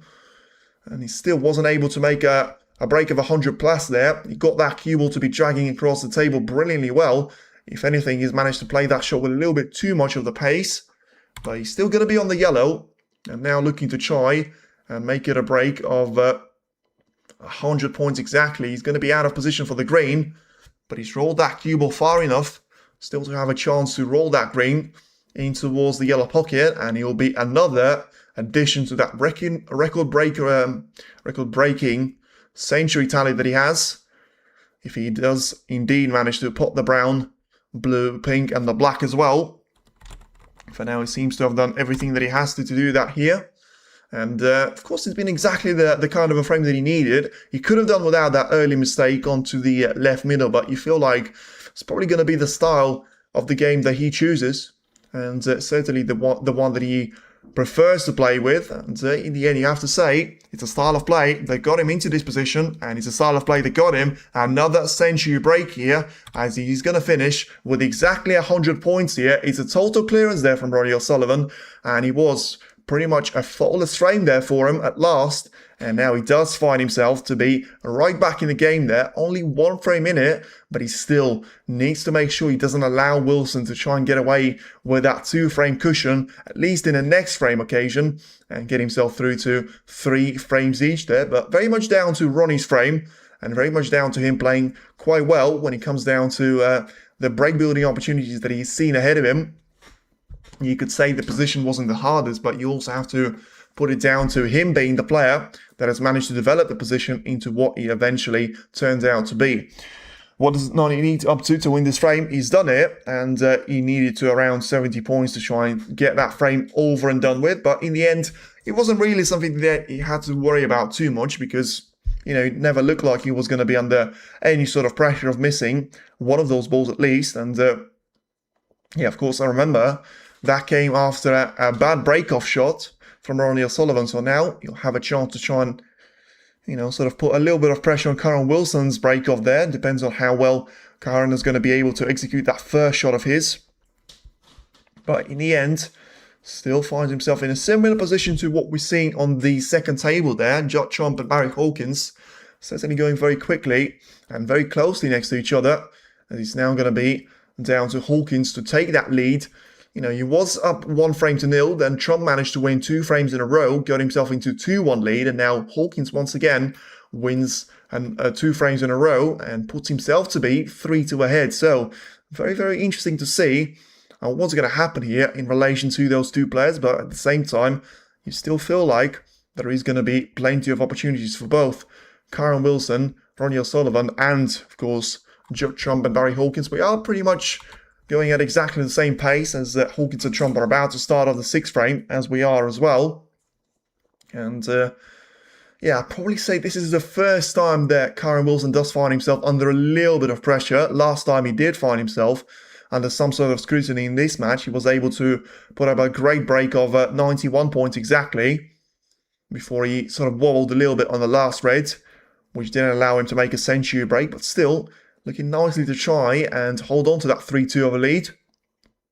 As he now goes for that break-off shot, trying not to invent anything too spectacular out there, just to go for a simple type of a break-off. And in the end, you know, a break-off that Ronnie seems to have attempted a couple of times there, but never really got too close to executing perfectly well. You know, has managed to cover up nicely the right-hand side of the table, so Ronnie's just forced to try and take the red from the left-hand side, put it onto the left side cushion, and give the initiative back to Wilson straight away. Of course, now going to find themselves in a very interesting position here as well for the two players, because on their end-of-year rankings, O'Sullivan had a lot stronger season before last, and he's still going to be very much the favourite when it comes down to the end-of-season rankings. But I'll tell you what, Wilson has played a very risky shot there. I mean, you know that Wilson is famous for being quite aggressive there, but you feel like some of his short selections today have been a little bit reckless.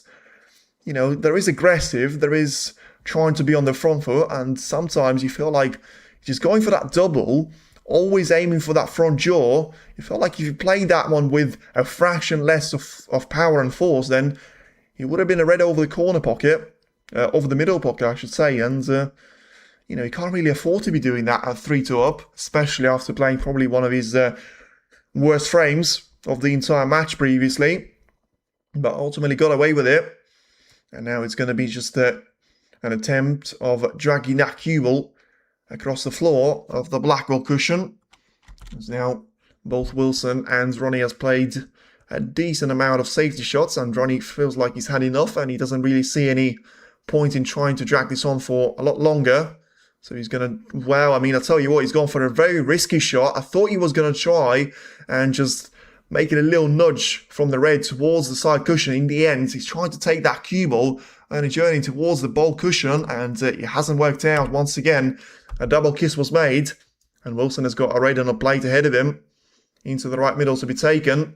He needs to try and go around the black here. Is he going to have the power? Well, that's a bit of a weird mistake there from Wilson. I wouldn't say it's a rookie mistake because he had to make sure he avoided a red on the right-hand side of the table. But, yeah, of course, when O'Sullivan is going to throw you a chance like that and make it a free opportunity, you have to make a little bit more than that. And even though he was very close, and the chance and the position was going to be closed up anyway, you know, for you to score 1 point after such a significant mistake from Ronnie, of course, would be a great boost to your opponent's confidence as well.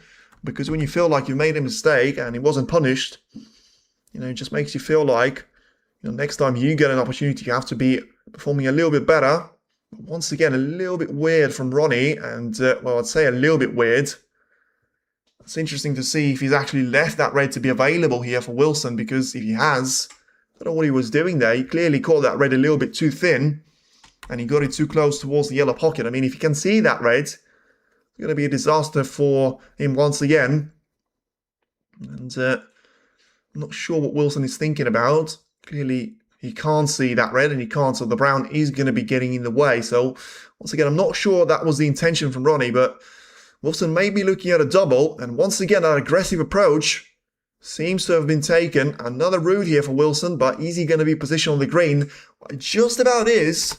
Once again, you have to give him credit for it, because he has certainly decided not to take a step back at all, and all about going forward. But, well, is this going to be one step too far? He's going to try and take the long-range blue as if it was a shootout.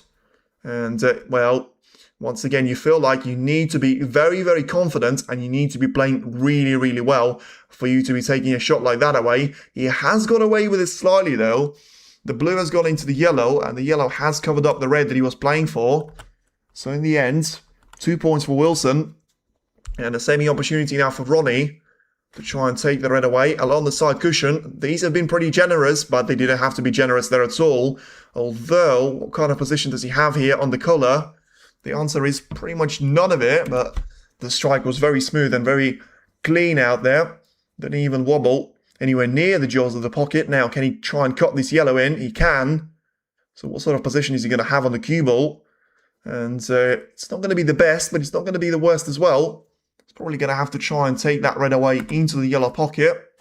So he now finds himself with 1 point of the advantage. But ultimately, you know, this is going to be the fourth red that he can try and pot, even though if he does spot it, it will be only 6 points scored and already 4 reds to be removed, as is the case. And of course, that leaves him with a bit of an easier position to deal with, because there's not going to be so many reds, and he only has got one more of those to be in open play, and then it's all going to come down to the bunch, which he has decided to go into right now. And I tell you what, that has to be one of the shots of the championship. That was absolutely brilliant.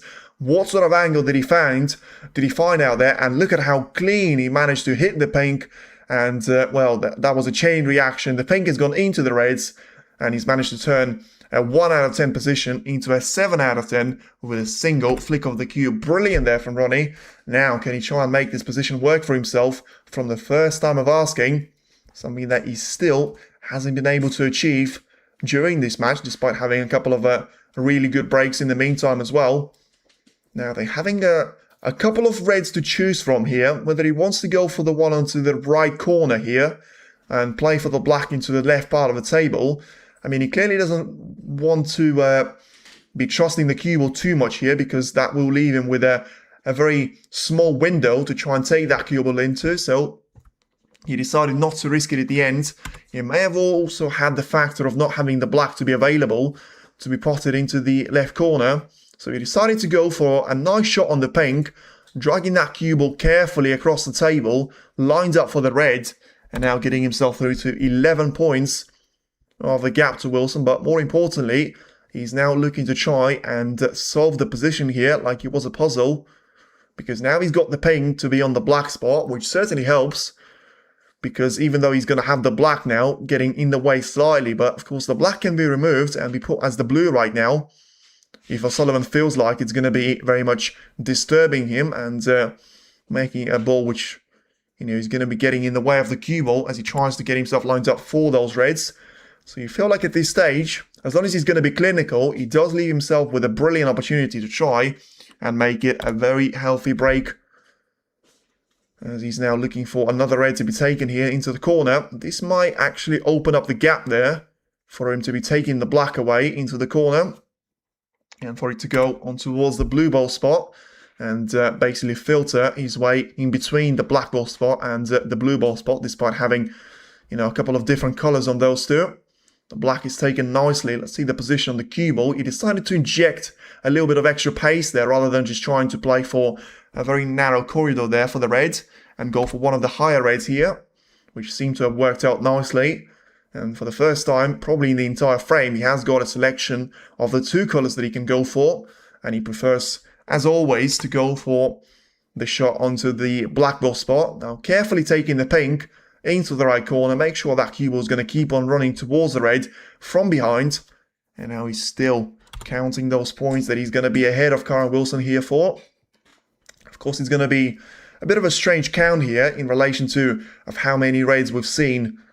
You know, the two of the players have potted before we actually got some points on the board here in relation to, it was 6 points to get it started with for O'Sullivan, and it was 2 points, which meant 2 reds there for Wilson. So he's now going to be dealing with fewer reds to try and pot here, but he's just played a brilliant shot there on the reds, trying to split 5 of them away from each other. And once again, the only slight problem there, that the pink is going to go back on his spot, and he's only going to have one of them to be available, but he's still going to be a very easy shot, which he's already managed to take. Now then for the pink to be taken into the right corner for another time there, and the scoreboard barely able to keep up with his pace, including myself as well. Now 67 points at the table, made that 59. So Ronnie O'Sullivan, after being 3-1 down at the intermission, is now going to be just 2 shots away from making it very much back down to 3 frames each. And well, what a turnaround, even though it's only 2 frames, but it's still going to be such a massive boost there for him in relation to if he loses any one of those frames and allows Wilson to be restoring that 2-frame deficit once again.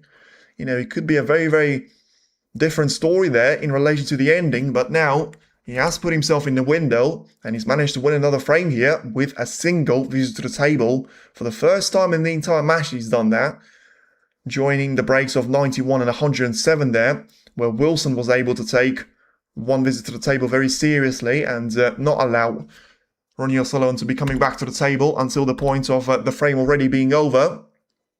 And once again, have a look at how quickly he's taken all of those shots away. Yes, you could say once again the position has been developed very nicely, but he was the one that has taken it from the 1 out of 10, as I said, that brilliant split from the yellow onto the pink and allowing himself to have a couple of those reds available in no time at all, has changed the position.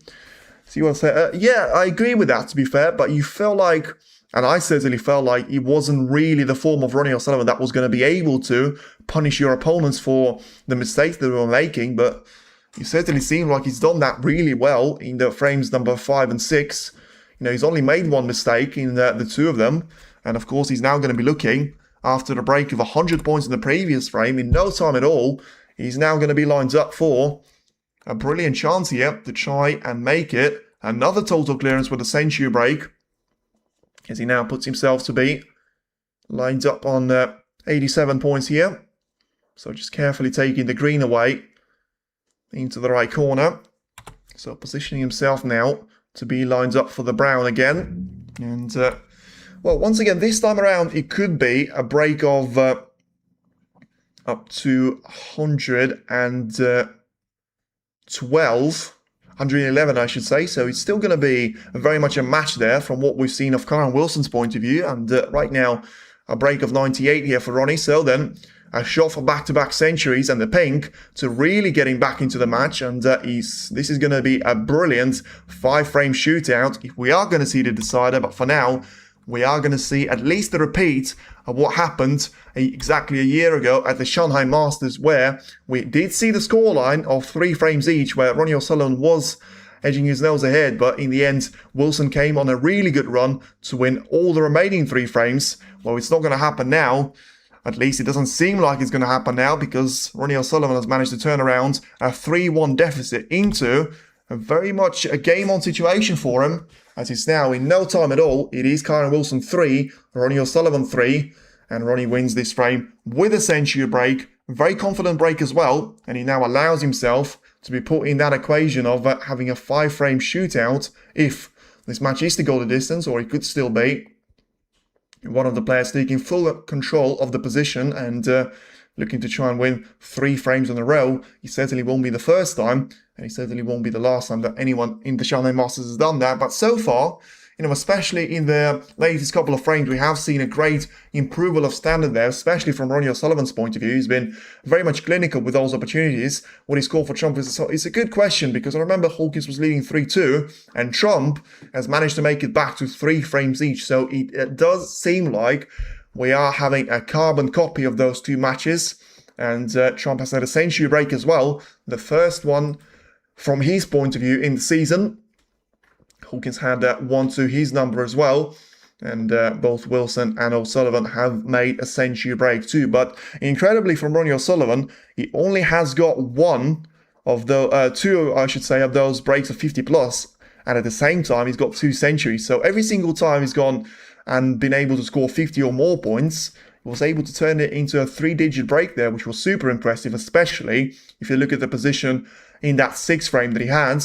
Now then, is he going to be able to try and put those struggles of the break-off past him? Because remember, in frames number 1 and 5, I'm pretty sure, he had an awful break-off shot.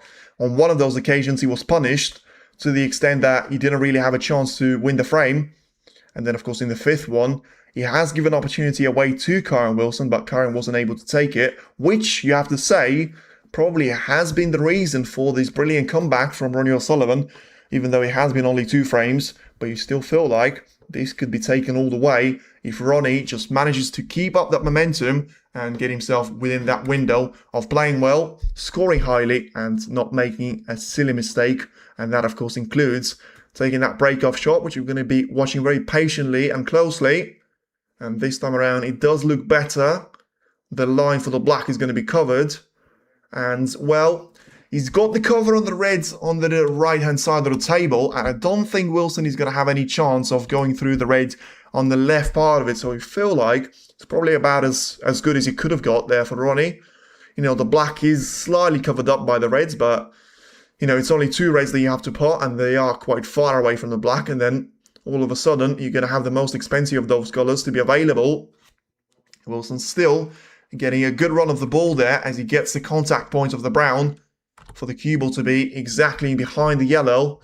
Ronnie thought about trying to make it with a direct contact, because I'll tell you what, if he is going to be forced to try and take this one from the side cushion, it won't be nice for him, and he could turn out to be a pretty nasty shot that he has to play, because for me, you may actually have to try and take this one all the way from 2 cushions and find the red from the diagonal line of the black there. Oh, he's trying to go for a very narrow window. But I tell you what, I think he's played that shot perfectly well, because he certainly didn't leave anything for Kyren in relation to the attack. Once again, he was the shot that has betrayed him a couple of times with a double kiss. This time he wasn't anywhere near it. And in fact, he was actually closer to putting Kyren Wilson in all sorts of trouble. Had he been seeing the cue ball to be slightly closer to the black, he would have forced Kyren to try and take that shot from the side cushion, which would have been a disaster, you have to say, at this stage. So now then, having a very close look to see on what's going to happen now with the Reds. Is he going to still try and make this one into the middle? He's been very aggressive so far today. And once again, it is another brilliant shot there from Wilson. You felt like that was always going to be available. But to be fair, I have to say, I thought, the cut was so difficult that I wasn't even going to mention it. But now still, he's not necessarily over the line just yet. He still needs a really good shot on the black. Then the cue ball is going to be having so much pace to go into the Reds. The black is in. Easy on the red though. He should be, because he managed to halve his way through the Reds very nicely with the cue ball. So then, are we going to see the showdown for the breaks here? Because, Sullivan had his couple of dominant frames out there. Are we going to see Karen Wilson back to try and make another break of 70 plus?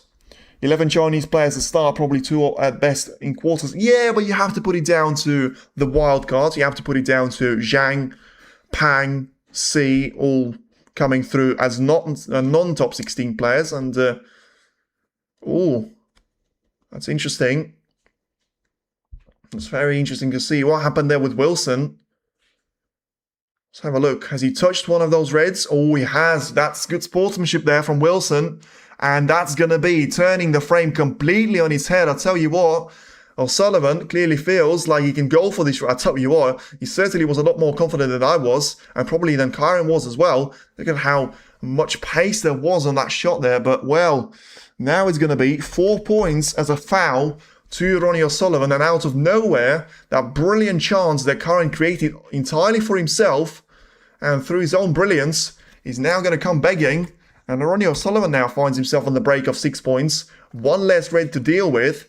And now with a great chance to try and score some points once again. Well, as much as he was brilliant sportsmanship, it was a little bit naughty that from Corin to his own sake. Because, he didn't really need to be doing that. Especially at such a key moment of the frame. But, well, usually, a position like this is going to be very, very exciting to be watching out there. Because Ronnie is the king of making those positions work for himself, but we'll have to wait and see, because this is certainly probably the hardest, apart from that brilliant shot once again that I want to emphasize on, from the yellow onto the bunch of reds, probably the hardest position that he had to deal with throughout the entire match here. So it's going to be very interesting to see the way that he's going to try and score points, but ultimately how many is he actually going to be able to score until inevitably the break will come to an end. Whether it will be with a total clearance seems highly unlikely now, but so many times we've said that, and then Ronnie just makes you eat those words before you even pronounce them properly. Once again, just trying to use that cue ball to a great advantage, moving those reds away from the black to the extent that he's not going to compromise himself on the exit and still have a nice position for the color to be taking on. What foul was that? He basically was trying to bridge over the reds for the same shot that Ronnie was taking as now. Oh, I'll tell you what, I'm not sure if he's actually running himself out of position. He may have a red to the left corner, but, he needs to be very careful to avoid a push shot. But also, he's very, very lucky. Look at how straight that is. That was fortunate there from Ronnie. Yeah, so he was bridging over one of those reds there. He had a couple of them in the way for a shot into the left middle, the same shot that Ronnie has decided to go for. But he sort of touched one of those reds with the smallest of his fingers out there. And just moved it away slightly, which, to be fair, probably would have helped Ronnie as well, because he didn't have that red to be so close to the cue ball. But yeah, it does seem like it was a very costly foul. Whether it's going to cost him the frame or not, we're going to have to find out. For now, it certainly has cost him 34 points here, as Ronnie is going to be on the break of 30 and counting, making this position to go from a very difficult to probably just difficult. And in a couple of shots' time, he could easily turn it into a medium position for himself. And of course, those points are going to start to accumulate very, very quickly for him. He's already 33 points clear. The only thing is, of course, he doesn't really have any one of those reds to be safe. So, one mistake, even when you're 58 points clear, and there's still 59 at the table, could still put the opponent of yours to be the favourite for the frame to be taken away. But for now, I don't really think that Ronnie's going to be thinking about that too much, because so far, so good. Another red and black combination disappears into the corner. And he's now looking to try and choose from the 2 reds available. He's not going to be lined up perfectly on either one of them in relation to the position on the black there. So deciding to refuse the shot into the middle, which probably haven't really been his best friend so far. And his trademark shots into the corner pockets, he's trying to stay on the black, have been a lot more helpful to him. As now brushes another red, so he's going to have to bridge over the pink and a combination of the plant of the 2 reds here as well. And whilst I was pronouncing that, he's already managed to do it, get himself lined up for the black, and extend his lead to 50 points here. He does make you feel sometimes that he has got a train to catch back to Beijing here. And he's got some sort of holiday to be arranged for tomorrow, because right now his pace ever since the intermission has been absolutely non-stop. And you have to say, I would like to see the stats of how many of those points has Karen Wilson actually scored since the beginning of the second mini session, because I know how many O'Sullivan has managed to score. 100 in the first frame, 111 in the second frame, and now 72 and counting. Of course, 68 of those on the current break as well. So, not saying too much, but right now, he's going to be looking for a frame ball to be taken, and then he can thoroughly focus on the century break and potentially make it 3 century breaks in a row. I mean, I did say the pockets were generous, but you have to say that it's got nothing to do with Ronnie. You know, he has been playing majority of those shots straight into the heart of the pocket, and yeah, his cue ball control has been absolutely on the string. He's lost it a little bit here. No, that was me. He's playing this so quickly that I thought he was playing for the red, but in fact he's actually trying to make position for the black there, so I thought he's going to have to go for a difficult shot on the red, but in the meanwhile it's going to be lined up perfectly on the black, and he's now going to be down to 51 points at the table. What type of temperament is Ronnie showing? He's showing brilliant temperament ever since the intermission. I do have to say, I wouldn't say I thought he was over, but I thought he was going to have no chance when he was 3-1 down, but once again just shows you that it's all about which type of Ronnie he's going to turn up, and I still think it's been 2 different Ronnies in the first 4 frames and in the latest 3, because, I mean, if you told me after what I've seen in the first 4 frames that he's going to make 3 centuries in a row, I would have called you absolute lunatic and saying that you're back in 2013. But we are in 2026, and we are going to see now a shot for the century break on the black. In fact, it's going to be 98 points. Forgot that it was a foul shot of 4 points. So a red for 99, and then the blue for 104 points. 3 centuries on the bounce has been the myth for 99% of the tour. It has been the reality for the second match back there for Ronnie O'Sullivan, and it's now going to be 3 centuries in a row there for Ronnie O'Sullivan. The breaks of 100, 111, and 106. I'm counting here. He could still make it a very nice break of 131. When you think about 8 points that Karen Wilson has scored, he's basically managed to score 131 points out of possible 139, which means he would have lost 8 points in the entire break if he does indeed make a total clearance, which is absolutely extraordinary when you think about the sort of position that he had to come through. But once again, just proves how strong he is when he comes down to get that position on the black, be around the black, be on those reds, never lost a cue ball. You know, even when he looked like to me he did, he still had an ace very much in the pocket there for himself, and now he's about to make it a total clearance and an absolutely fantastic break. He's been losing a lot of chalk today, but he hasn't lost a bit of the performance. And I tell you what, he's been giving an interview yesterday saying that there's going to have to be some mighty performances for him to try and reconsider to stay beyond 2 more years on the World Snooker Tour. And I tell you what, if that doesn't make you feel in love with the game, I don't think anything will, because this has been absolute poetry and art in motion. Yes, you could say it all started from that foul from Karen Wilson, but you know, it was one mistake. Ronnie had nothing to do with it, and he's done everything that he had to be done. And look at that for a turnaround. 492 points that he scored in relation to 340 for Wilson. Just to remind you, it was 330 over to 50 after the end of the third frame. So he has been an absolute massive turnaround here in favour of Ronnie O'Sullivan. And now he does find himself incredibly to be leading by 4 frames to 3. Robert came back from 2-5. No surprise if he loses. Yeah, but once again, I always said to myself, he has. But I don't really think he can compare Xiao Guodong to Karen Wilson. Robertson played brilliantly. Honestly, like, from the mental perspective of someone making a maximum, and for you to be 2-5 down, having to win 4 frames in a row, I don't think he had a frame ever since that 2-5 where he wasn't the favourite. He was in control of every single one of those, apart from maybe a decider. It was a little bit tight, and he had a couple of snookers to get himself out of, but he was in such control of every single one of those frames. But Xiao Guodong had a very weird 2 matches out there, because, I mean, he's made a maximum, which is extraordinary, but I mean, he nearly lost to a wild card. He was 2-5 down to a Chinese wild card.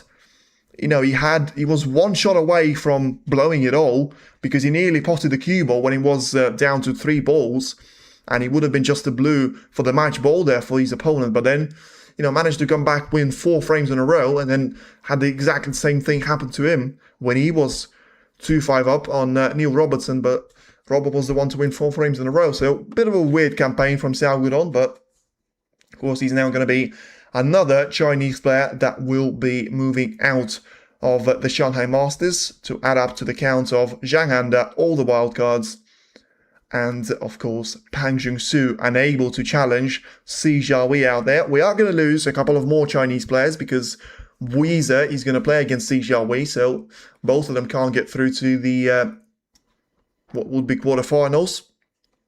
And then of course Zhao Xington against Ding Junhui, the repeat of the second round of the Crucible last season, where, it looked like it was going to be close until the end, but Zhao Xington just had a little bit too much there for Ding Junhui, and especially in that final session, there was no answer. What's the current scoreline? It is 4-3 in favour of Ronnie O'Sullivan after he was trailing by 3 frames to 1. He's now managed to have 3 consecutive centuries of 100, 111 and 131. Incredible comeback from Ronnie, but of course he still needs 2 more frames for this comeback to getting through to the quarterfinals. And make it very much back down to 2 matches in a row that he would have beaten Karen Wilson in. And take revenge for the Shanghai Masters because it's the second time in 2 seasons here in Shanghai that the 2 of them have met. And, on the previous occasion, it was 6-3 that Wilson was able to win. And now Curran had a decent break-off shot here. So let's see if the response is going to follow there from Ronnie as well. He doesn't need to have contact with the brown. He did have a contact with the brown. Oh, I'll tell you what, this is going to be interesting now because I was focused entirely on the left-hand side here. So he has left Curran a chance to go for the red into the right corner, but I wonder now just where can he try and potentially place that cue ball so that he's going to have a colour after that red to be taken as well. Probably for the black that he's going to be aiming, but he's played that shot brilliantly, but is that going to be enough there? He may still have the pink available to him because he deserved a little bit of luck, and if anything, he's played that shot too well. A little bit too much power, and the bounce that the cue ball got off another red just seemed to have taken a little bit too far away from the black. And now, unless he's able to get through to the pink, which he is trying to do, whether it's going to be down to trying to put the pink into a better position here, but I don't think that's something that he needs to be worried about. He's got a red pretty much over the pocket that he needs to try and cover at all costs there. So if he's going for this pink, he's certainly not going to be playing safety games with it. He's going to try and pot it into the middle. Did Alan opt out of this tournament? Yeah, I'm very surprised by that because I was sort of wondering what sort of scheme it was. And he did for the second year in a row. For the first one, it was personal reasons. I don't think they specified the reasons for this one. He was replaced by Jack Lisowski that has managed to defeat Zhang Anda. And Wilson indeed has played a safety shot on the ball colours, on the brown to be precise. And let's see what sort of shot Ronnie's going to play. Well, I'm not sure whether that was an attacking attempt or whether it was just a safety to try and get that red that I mentioned over the corner pocket, away from the pocket itself. Whatever it was, I don't think it ended too badly for him, because the cue ball is in no man's land in relation to it's certainly not safe, but I'm going to have a bit of a hard time thinking what can Wilson do here and not make it reckless. So yeah, he's gone for the very much a sensible option. That red that O'Sullivan tried to get rid of is still quite dangerous, close to the left side cushion, but he's going to have a red in the way there of that particular red, so Ronnie can't see it. And therefore, he has to play one extra shot that Wilson will be hoping to get a better opportunity than the one that he's had previously. And also the red that he's sent quite close towards the right middle is now going to be covered up by the brown. One thing that he certainly should have done is to cover up the red so that Ronnie can't take it with a long shot. And let's see if he can. And, well, he certainly could, because he had too much of that red. And in the end, he still places that cue ball to be in a very safe place out there. So I'm not even sure if he was actually trying to pot the red because of how well he's managed to place the cue ball here. You know, there are a couple of dangerous reds to be taken into the left and right middle, but I'm pretty sure they're all going to be covered up by one another. And nothing dangerous towards the left corner of the table. So yeah, Alan was the only top 16 player that has decided not to feature in this one. And all the rest of them are certainly going to be looking to get their hands on the trophy. But remember, same thing happened in last season. I don't know whether it was instead of Mark Allen, but Ali Carter was replacing someone. And then he came all the way to the final, and he was one shot away from a decider and 2 frames away from winning the whole thing out there. So I'm not saying, and I'm not putting any pressure on Lisowski out there, but he's been playing horrible in the qualifiers and in the Championship League. But yeah, some really good stuff for him in that match against Zhang. It took him a while to get over the finish line, but in the end, you know, it's always nice to see that style of his work, and it's always very painful to see him struggle, as he did in the likes of matches of Zach Zurtin, etc., when he was playing the qualifiers. Pretty sure he's going to miss out on a couple of tournaments because of that. But ultimately, you know, that's the price they have to pay. If you are going to have a certain style of play, then sometimes you need to be very much either flexible or sort of say to yourself, well, I know that me playing this way is always going to result with a couple of dangerous, you know, opponents just being better than me, and I'm not going to have a plan B out there. Anyway, Wilson has decided to go for a safer route and entirely take that red away from the left corner, so he's going to be very much back to the start here. Although Ronnie may have other plans, there is a tempting red to be taken into the middle, but Ronnie does seem like he's going to go into the conservative mode for now.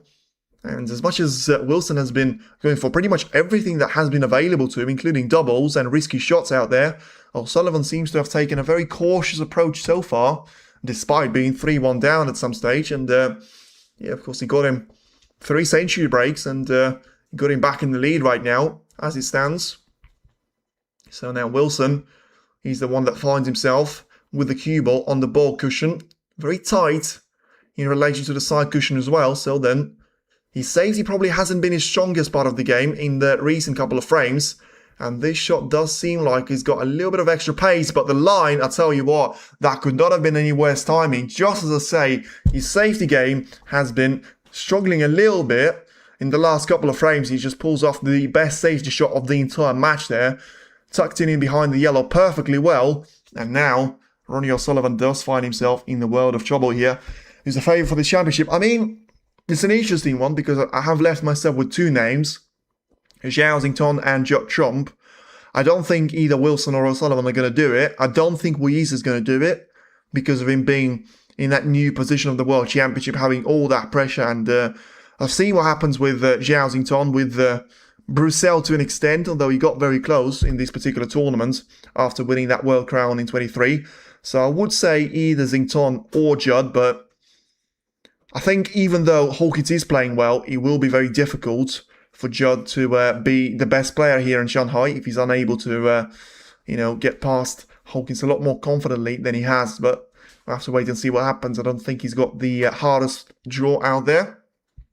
But Wilson is about to have the full effects of the snooker that he's managed to line up on Ronnie O'Sullivan. And now just very interesting to see on what sort of points can he score here. Now, is he going to be lined up for the blue, or does the pink go into the left corner? If not, he's going to have to go for the more difficult route and try and pop the yellow into its own pocket out there. So just looking at it right now, and yeah, I'm not sure if there is going to be a line where the pink does go past the red. Well, he clearly thinks so, but it's a very tight line for him to be taking on. And of course, you don't want to get into your head too much out there and try and go into the back end jaw of the left corner pocket to the extent that the pink is going to wobble and stay there, because you're going to give another chance away to Ronnie, which, let's be honest, he's done plenty of that throughout the last half an hour, especially the previous frame where he had that early chance, just wasn't able to, you know, put his hand into a place he should have been, caught the red by his finger, and O'Sullivan said, thank you very much, I'll put a 131 on the board, as he now fires the pink in towards the yellow pocket after he was respotted on towards the brown spot. Now he should go back onto its own spot here, and Wilson underrun slightly for the red. So yeah, if I was to choose one, I'd probably say Zhao Xington, but the stats don't really say that that's going to be a reasonable thing to say, because we haven't seen a Chinese player in the final of this tournament since 2017 of Ding Zhuhui. So we're going to have to, see some change in that. But I still think that Weezer and Zhao Xingtong logically are going to be the two favorites. But when it comes down to individual aspects, Weezer may be a little bit too raw for that one since his new title. And also he hasn't played a single match in the Championship Leagues or, of course, any of the qualifiers. So might be a little bit rusty when it comes to his match against Si Zhouyi, although that particular player hasn't really been firing on all cylinders when you look at the past 24 months or so. In the meanwhile, Wilson has managed to exploit that area around the pink pretty well, and he got himself 2 pockets to be available at least with the pink, and of course the blue is going to be added to that counter as well. So he's now going to have to just carefully work his way past those reds and just make sure he doesn't make any silly errors, which so far, to be fair, you have to say, apart from maybe the first couple of frames, and of course that disaster of the third frame, it's all been very, very stable, reliable, and some brilliant snooker that we've seen in terms of the consistency level performed by both of the players. Some brilliant safety, some high-scoring breaks is going to be probably an understatement, since we've seen 4 century breaks in 7.5 frames. And now just going to be looking for the pink to be taken into the left corner as well. So then a little shot with backspin there on the cue ball. Just trying to keep it on the easy reds first until he's going to be getting closer towards the black ball spot. And just making sure that cue ball is going to be worked around and played towards the blue here.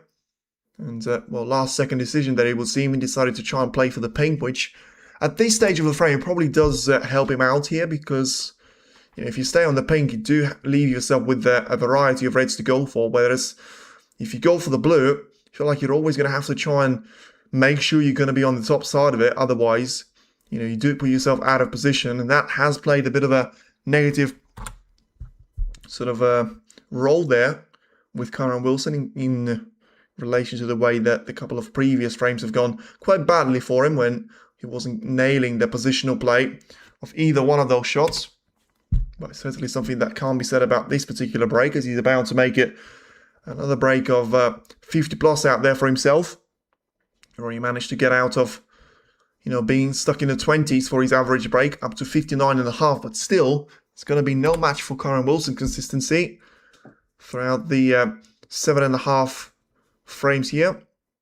And he's now going to be trying to free up the black spot here. Whether he's going to try and get the black onto its own spot remains to be seen, because I don't really think there's going to be any need for it, because the black is in a position where no matter how close or how far away the cue ball is going to be there, it's always going to be a difficult shot to try and get the black in, and therefore he just needs to make sure he's won the frame by that point, and then all of a sudden you can sort of try and take it away from that point onwards.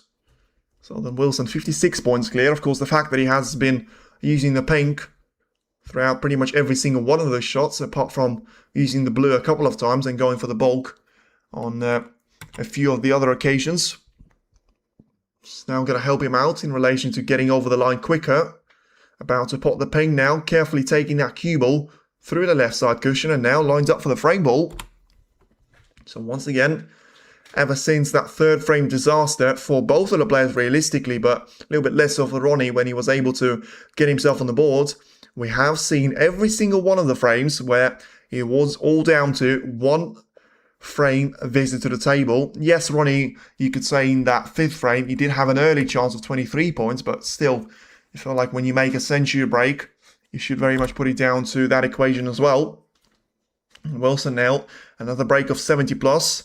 Let's see if he is going to be able to make the 2nd century for himself as well here. He's got a couple of difficult reds to try and navigate his way through, as he now gets very nicely lined up on the pink here. Pretty much, probably too well here, if you want to say, because now didn't want to be too straight in this one, wanting to leave himself with some sort of angle and just having to try and add a little bit of side there to get that cue ball running past the black ball cushion and get himself lined up for the red to be taken into the right middle at the same time.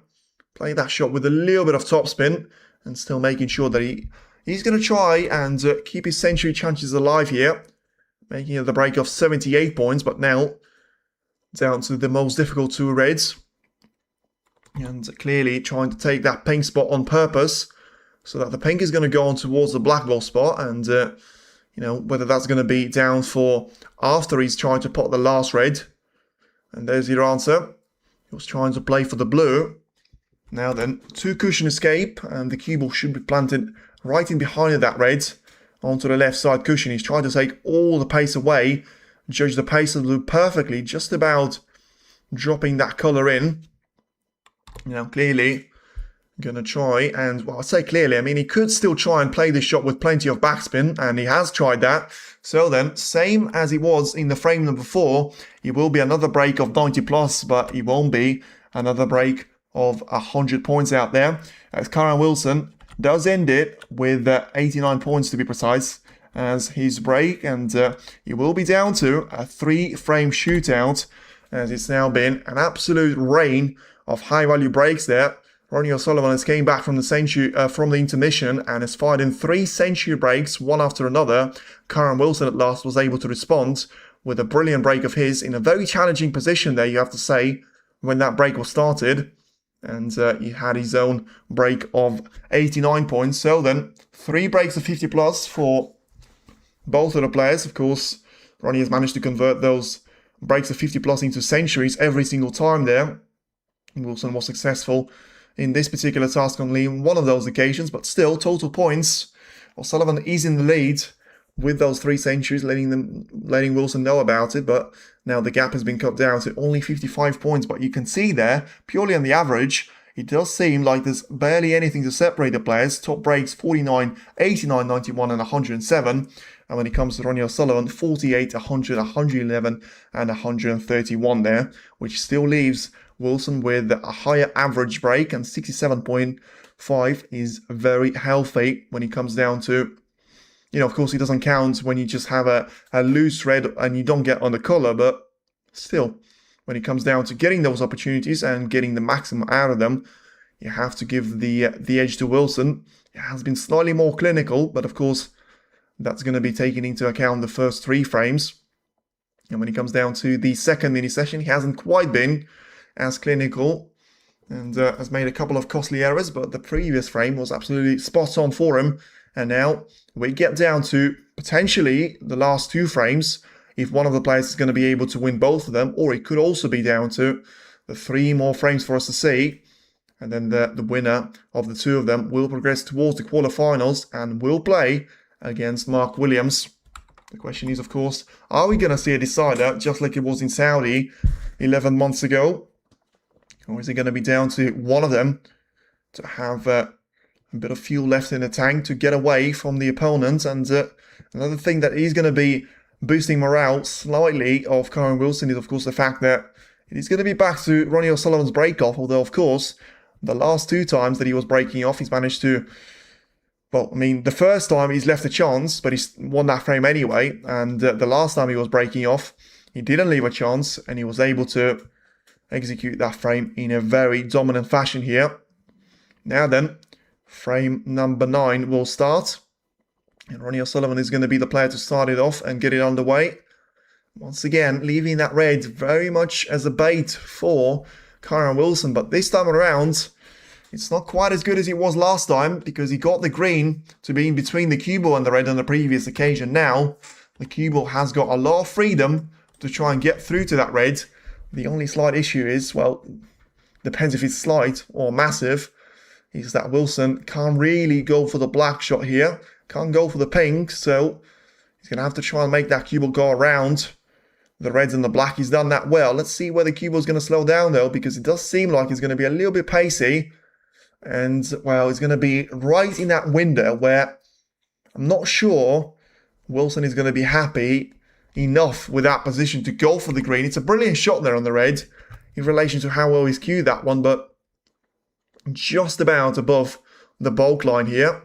He is digging down, so to me that suggests that he's going to try and take the pace away from the cue ball and go for this green into the yellow pocket, but he's missed it. Well, that was something that we haven't seen in a while, and in the end he clearly was playing for something out there, but he is going to raise his hand to O'Sullivan, so he didn't get himself on the red, So Ronnie's not going to get anything here, but of course he's going to be happy enough there with Wilson not getting any more points on the board. And just interesting to see what O'Sullivan's response is going to be. And I thought for a second there he was going to try and go for an almighty plant to be taken into the corner, but in the end he was just trying to get the black away from the 3 reds. And yeah, it will be just down to an opportunity for the players to just force that cue ball into those reds from the bunch.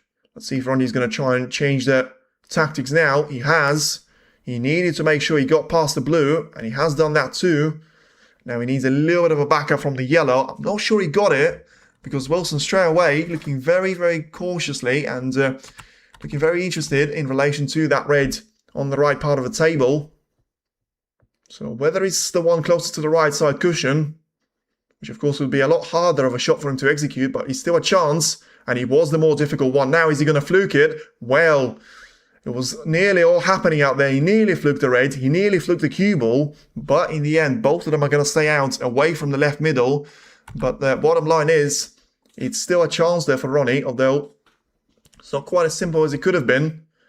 There's still a red to be taken into the left corner. He needs to get that cue ball to be running away from all the danger zone, and he hasn't done that. He got the red in, but he sort of got the cue ball stuck there in between the reds and the blacks there, so it does seem like he will be 1 point each, and back to the safety battle, because he can't see the black, he can't see the pink, and he's got no chance in a million years of taking the blue into the middle, and taking it into the yellow pocket will be a suicide mission, especially since he's got a red pretty much over the right corner pocket. So now he needs to make sure he gets that cue ball lined up for in behind the green here ideally, but he doesn't really want to risk it too much. Once again, it's one of those positions there where I'm pretty sure right now he wishes he hadn't really potted the red, because now he's got to be absolutely spot on with his position in relation to the brown, yellow or green, whichever one of those 3 he chooses, because,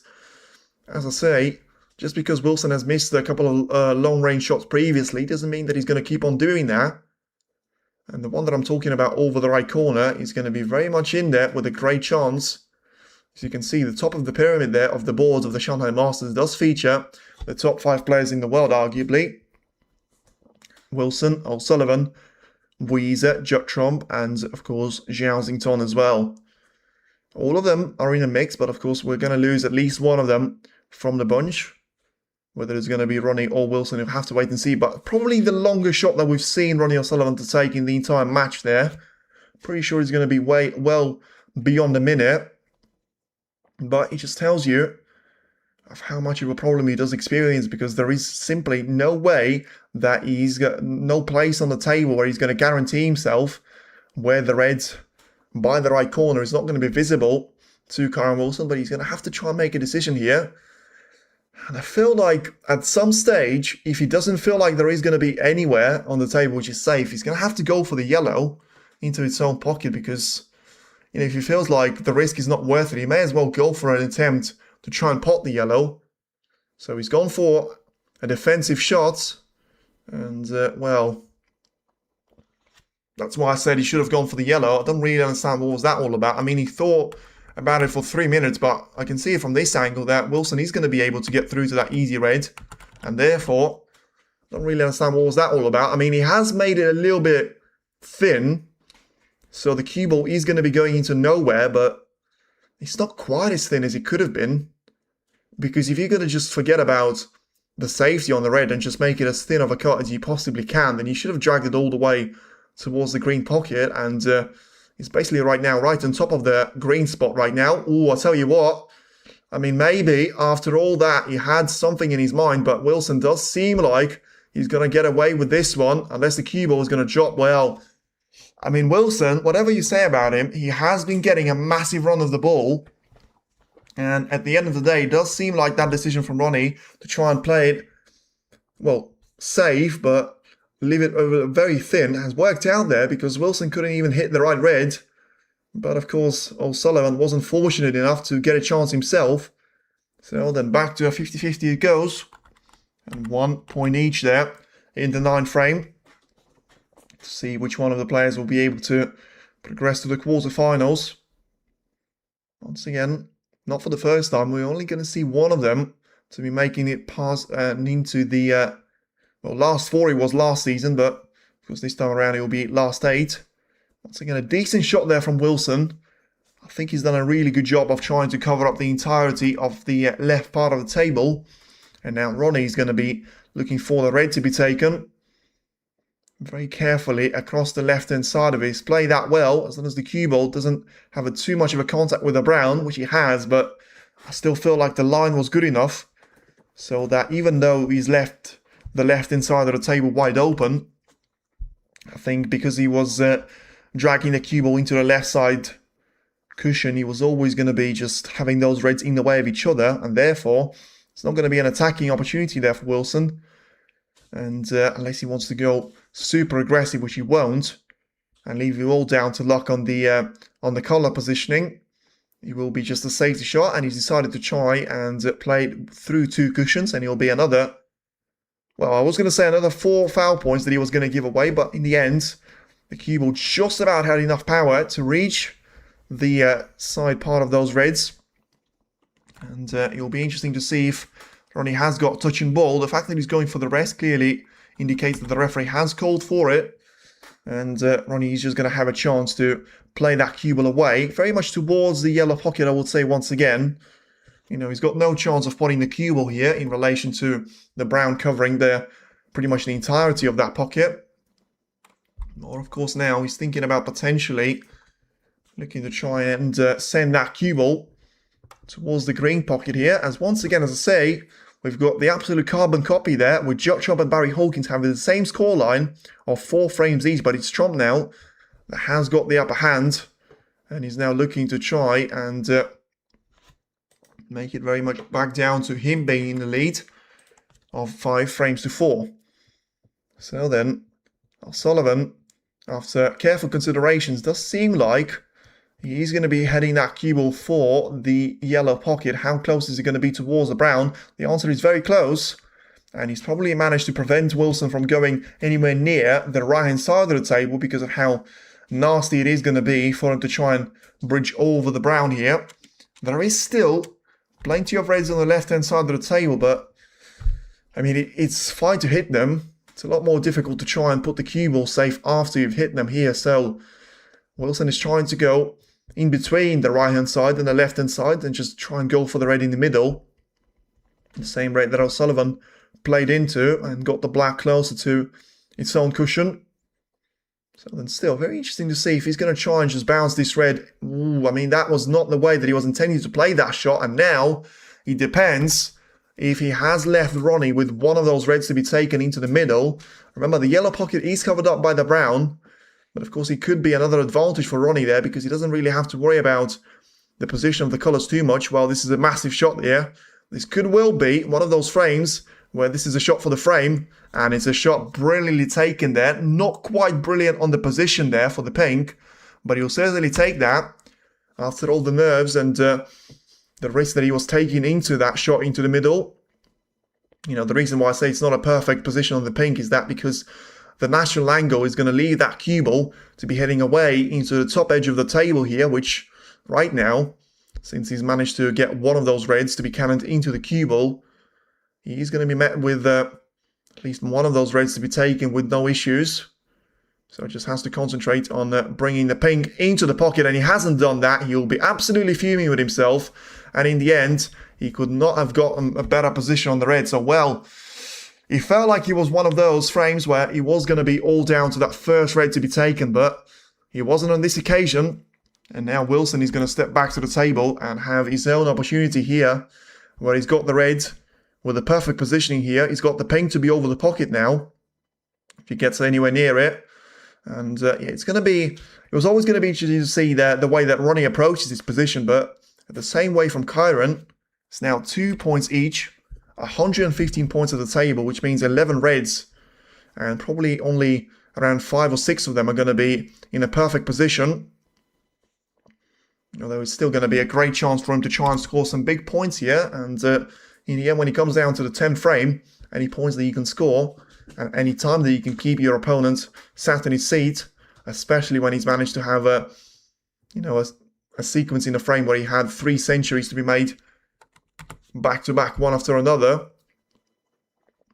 He's not going to be making a century here, though, no matter how good he is, because even though there is 107 points at the table, first of all, there's no way Wilson is going to make a mistake now, but also, you've got 1, 2, 3, 4, 5, 6, 7 raids at least, which are going to be in quite a challenging position for you to make through. Yes, you probably are going to be able to, free up more of them as you get past the couple to be further away from the side cushion, but he's nowhere to be seen out there for now.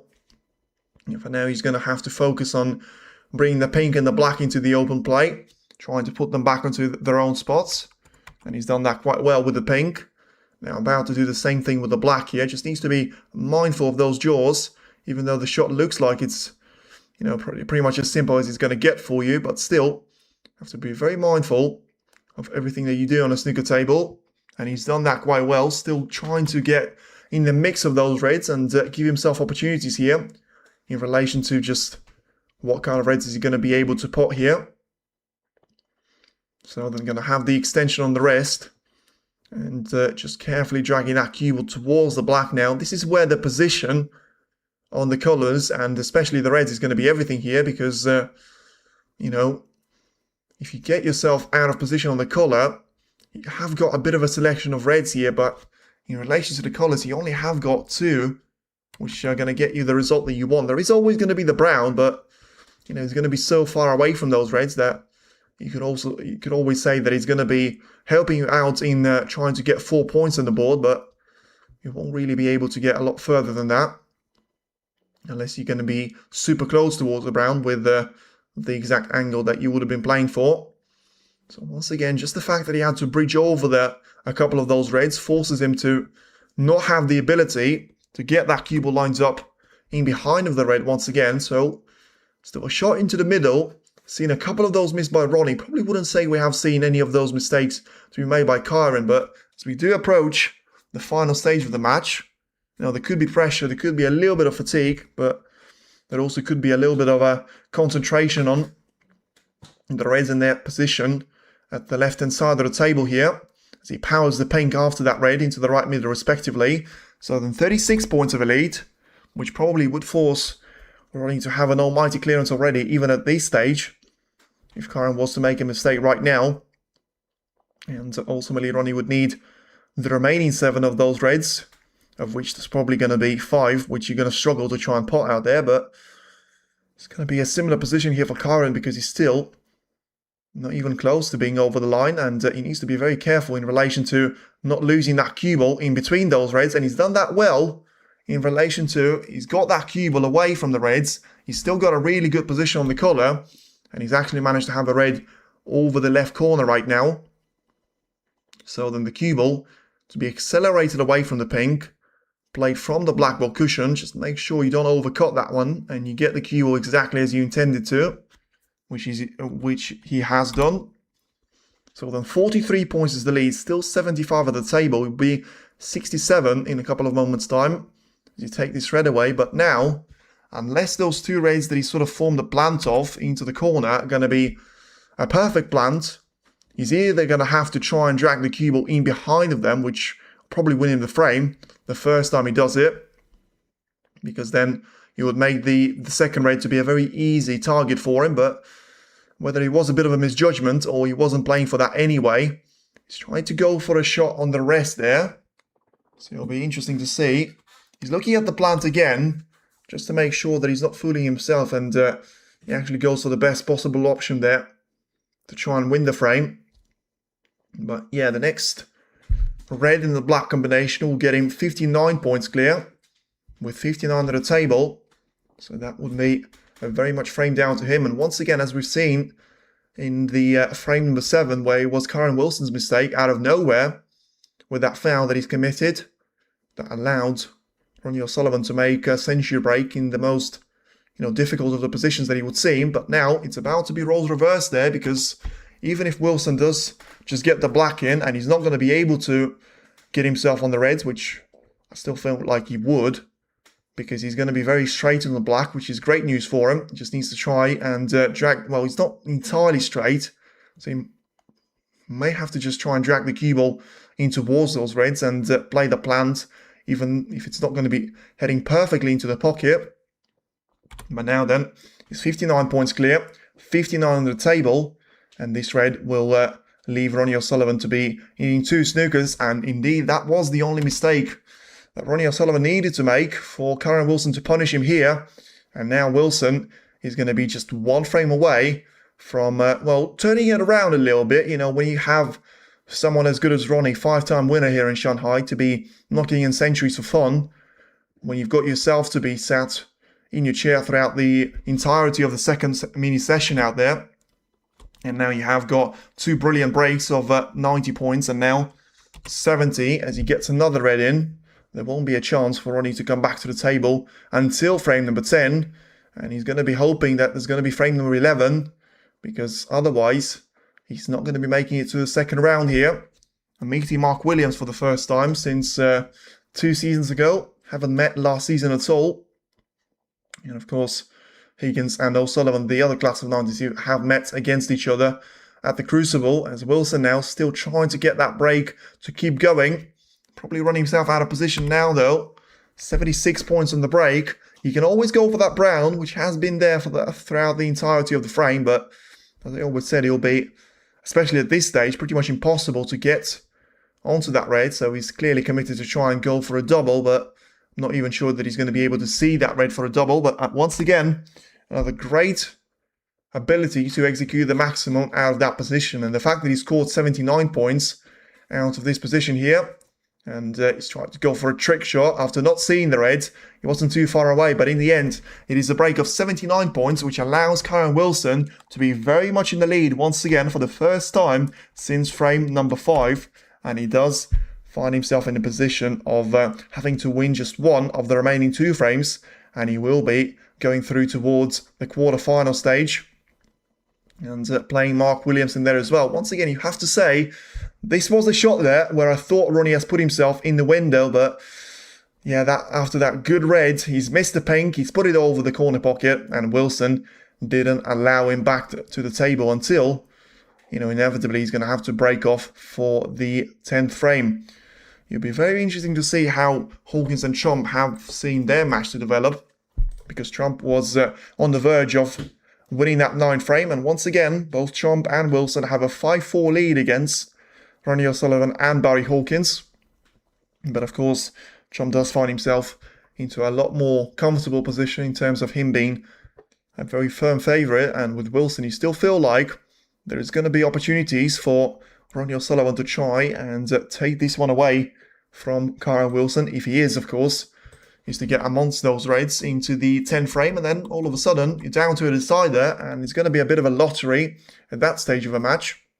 So we're going to have to wait and see on whether that will be the case, or there's going to be other plans for Wilson trying to potentially, of course, get himself over the finish line as early as he possibly can, because he's not really going to be interested in trying to make it a spectacle for the fans. He's going to be looking at this as an opportunity to try and remove Ronnie O'Sullivan from this tournament and make sure that he's going to be the one progressing through to the quarter-final stage. And let's be honest, he's probably going to be by far the favourite in his match against Mark Williams, because even though you feel like Wakeland was dominating Williams at the opening start of that match, he did let him off the hook a little bit, and you feel like if Wilson was in that position, the outcome would have been a lot different than what it turned out to be today. So then, the Reds are set. Ronnie has stayed in his seat, and I'm just waiting for Karen to return back to his seat of being the higher ranked player here, of course. And this tournament is going to be one of probably 3 or 4 in the entirety of the season where it's not really going to have any impact on the ranking points, but at the same time it's still going to be very much a prestigious trophy for the players, and let's not ignore that it will involve some of the best prize money throughout the entirety of the season, because of the sponsorship of the commercial deals, and of course seeing the top 16 players, apart from Mark Cullen with a substitution for Jack Lisowski, all to be performing alongside a couple of other Chinese players and a couple of local wildcards as well. Now then, frame 10, about to be underway here as Kyren Wilson once again has a bit of a look at his tip. He was actually the player today that has been doing that a lot more frequently than Ronnie. That probably is going to be the trademark thing for O'Sullivan to be doing, and he was doing that yesterday. Doesn't seem like he has been doing that today as frequently though. But of course, with him being the winner yesterday and Wilson now leading this match, he does leave Ronnie O'Sullivan in a very similar position to the one that he has been in Shanghai Masters and in Saudi Arabia Masters in the last season, but of course with two very different results, losing out quite comfortably at the end of the Shanghai Masters performance and being able to take it all the way to a decider in Saudi and just outperforming Wilson at the end. Now he's going to go for a long shot, but as soon as he hit that shot, he knew it was not going to go the way that he wanted it to.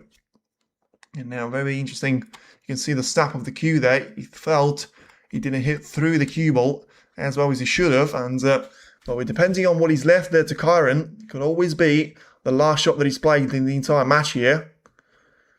I feel like Kyren is still having a look to see if the red closest to the cue ball is going to go past the other two. And has to dig down. Well, I'll tell you what, it's not a nice shot to be taken, especially with how, much he has to dig down on this shot here. And yeah, the players always do that to avoid adding unnecessary spin there, which would compromise the shot even more. But you always feel like when the cue ball is so close to the cushion, he always puts that little bit of pressure and extra little bit of difficulty layer there on either one of the players.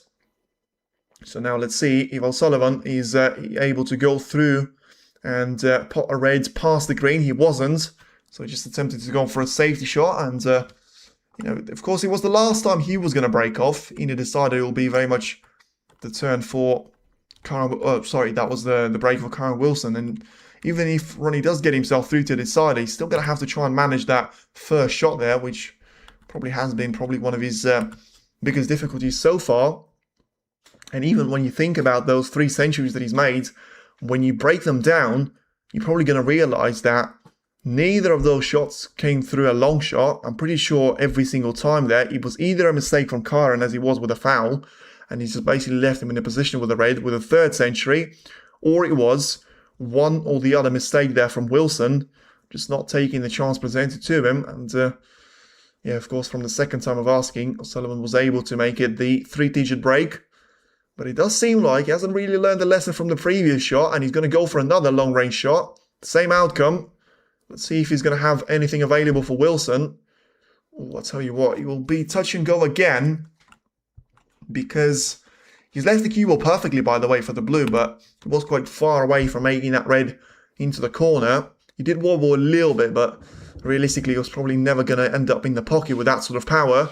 And the same red that he was trying to go for has been left quite closely towards the right side cushion. And yeah, just looking at that one for Wilson, he's trying to go for it now. He needs to make sure the luck is going to be as kind to him as it was to Ronnie. And I'm not sure he will be, because Wilson has to hope the blue is going to be getting in the way.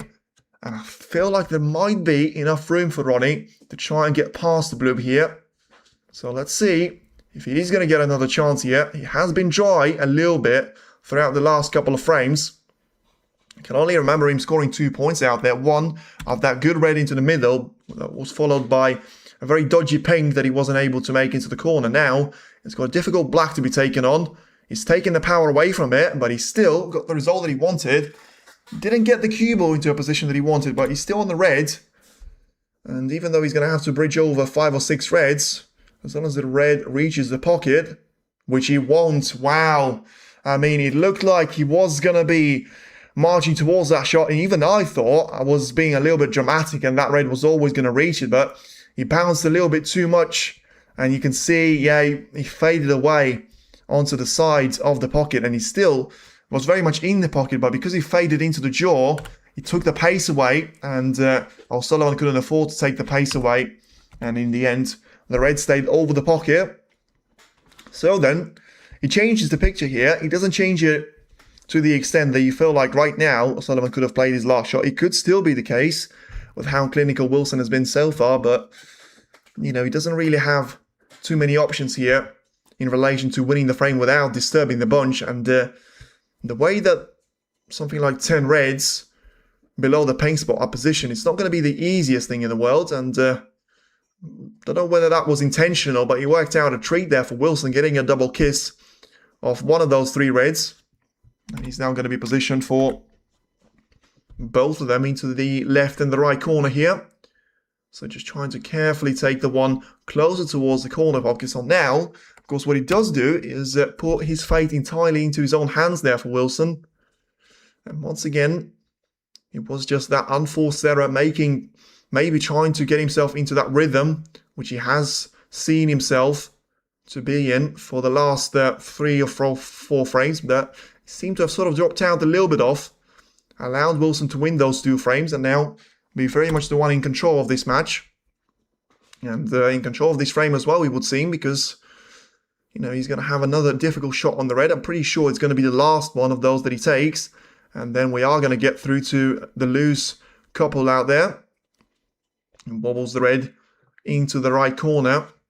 So 17 plays 8. It's going to be 24 with the black. And now, is he going to try and make his way into the reds now? He will. And let's see the result. And the result is not going to be great unless he can see enough of that red into the right corner, which I don't think he can. So it's going to be now another great test there of his Q power, but also his spot success. He's going to have to go for this red in towards the green pocket to be taken. And he's always going to be getting that cue ball away from the danger with those reds. Now, it needs to be on the top part of the blue, since he has managed to pot that red really well.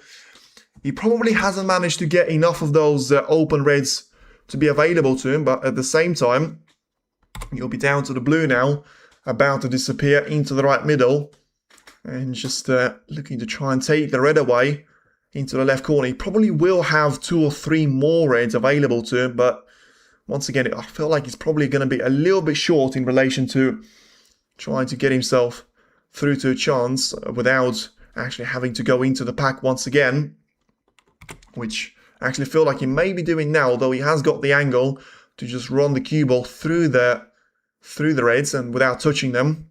I think he is digging down, so he's going to make it the second attempt here into the bunch. And, well, I can't really see from this angle, but he certainly managed to get a lot more of those reds to be into play. And if he can get any one of those reds to be possible into the right corner, then, well, it does seem like the 2 previous misses, one in this frame and one in the previous frame, have cost Ronnie O'Sullivan very dearly. And they have turned the match around from 4 frames each, and a great chance for Ronnie to be the one with a 5-4 lead, into Kyron Wilson now being probably 4 or 5 shots away from winning the whole match here. It's been a very, very consistent performance there from Kyron. He had a couple of bad frames out there to himself, but, you know, all in all, he's done more than enough to be in with a shout of a decider, and it does seem like he's going to be doing everything to avoid that decider completely, and just make it very much down to himself to have the strength of the character to try and retain that title for at least one more match there. And his title defense will go on if he's able to put at least 2 more reds out there, which will get him through to more than 59 points of an advantage. And hopefully for himself, of course, which I don't know why, by the way, it's not counting the points. Apologies for that. It's been all down to this. And yeah, he's about to go for the black now to be taken into the right corner. Gets himself through to a chance of 52 points here. 52 plays 8. And he's still going to be all down to a red taken into the right corner here. So once again, doing that with a rest. Not sure if he needed to do to pot this exact red, but he clearly feels like that's going to be the best option that he's got ahead of himself now. Probably just a little bit too tight in relation to the position of the black there, which probably has to force him to take plenty of power on this shot and just play the cue ball through this one to make sure he's going to be away from the side cushion. I don't think he's done quite well here, you know, because he is on the black, but first of all, he's quite far away from the black, but also I want to see what kind of angle he has, because he needs to have a lot of the angle to try and force that cue ball to be heading onto the left side cushion. And I think he's got no chance of trying to dig down here, so he's going to have to play through it, which means plenty of power, which means making a shot difficult for himself. Oh, I mean, look at that. Talk about the power. I mean, that was brilliant. That was textbook stuff.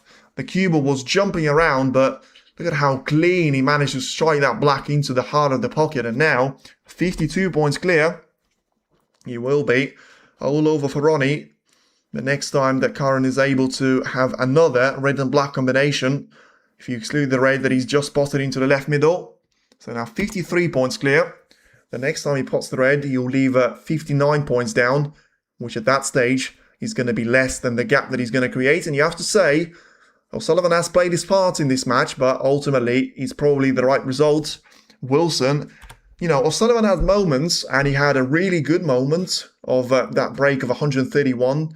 He had a couple of other brilliant centuries of 100 and 111, but when you talk about the whole match as a package, you have to give it to Kyren Wilson. He has been the better player, and he's managed to... Yes, he had a bit of a run of the ball, but I don't think it has got anything to do with those two frames. You know, Sullivan had the chance in each and every single one of them before Kyren had his own opportunity. He wasn't able to take it, and he's about to get punished. The black is certainly going to ensure that there is no coming back there from Ronnie O'Sullivan, and it will be the repeat of the Shanghai Masters. It's once again 3 different scorelines of their 3 different fixtures. 6-5 win for Ronnie in Saudi Masters, 6-3 win in Shanghai Masters of the previous season for Wilson, and now about to add 6-4 win over the 7-time world champion and 5 times winner here, of course, as well. Didn't really have any noticeable campaigns here ever since that win over Luca Brissell, but ultimately, Kyren Wilson, as I say, he's going to continue his title defense, and his next match is going to be up against Mark Williams. It should be a very interesting performance out there if Williams does manage to bring his A game to the table, but for now, Wilson is certainly going to be in the mix for one of the favourites, because, yeah, you certainly have to give him credit to what he's done so far in the match, and for how well he's managed to, and for how consistent, once again, how many of those breaks of 90 pluses he had, at least 4 of them that I can remember, having a century to that number as well, and you could always make it a century in the 10 frame here. He needs the red and the black, and then he'll make it a chance for the highest break for himself of the entire match here, just rolling that red carefully in towards the left corner, trying to blow it into the pocket. That won't be enough there, but in the end, it is enough to get Ronnie O'Sullivan out of his chair to shake hands with the winner, Kyren Wilson. Very, very impressive win today, and a well-deserved one over Ronnie O'Sullivan that has played his part. It's been a really interesting performance there from Ronnie, but over the course of the entire match, you have to say, he's just not been good enough to try and challenge Kyren Wilson, and he can't really blame Kyren for just being a little bit too consistent. Sometimes he has been struggling to get that fluency into every single one of those frames, but all in all, you have to say the right player won, and his name is going to be Kyren Wilson. Well done to Kyren, commiserations to Ronnie, but we'll be seeing plenty more of the action in the Shanghai Masters. Thank you very much for tuning in to the first stream. We'll have Zhao Xington against Ding Zhuhui tomorrow as well. Stay tuned in for that one. Plenty of action to come as the defending champion moves into the quarterfinal clash with Mark Williams. More to come. Ronnie is out. Wilson is through to quarters. Thank you, everyone that has tuned in, and stay tuned in for more action as Shanghai Masters gets underway.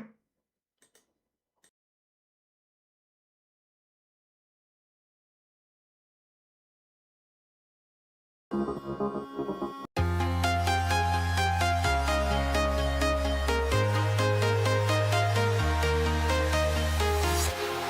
walking alone, the streets are empty. The only thing I can see is my own silhouette. I'm getting stronger, step by step. The clock is ticking, but there's no time for me. I've been flying from town to town, from London to Taiwan. I've been all around the globe trying to protect your soul. We are heroes tonight. We will fly above the sky. We are heroes tonight. Yeah. We are heroes tonight.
town to town, from London to Taiwan.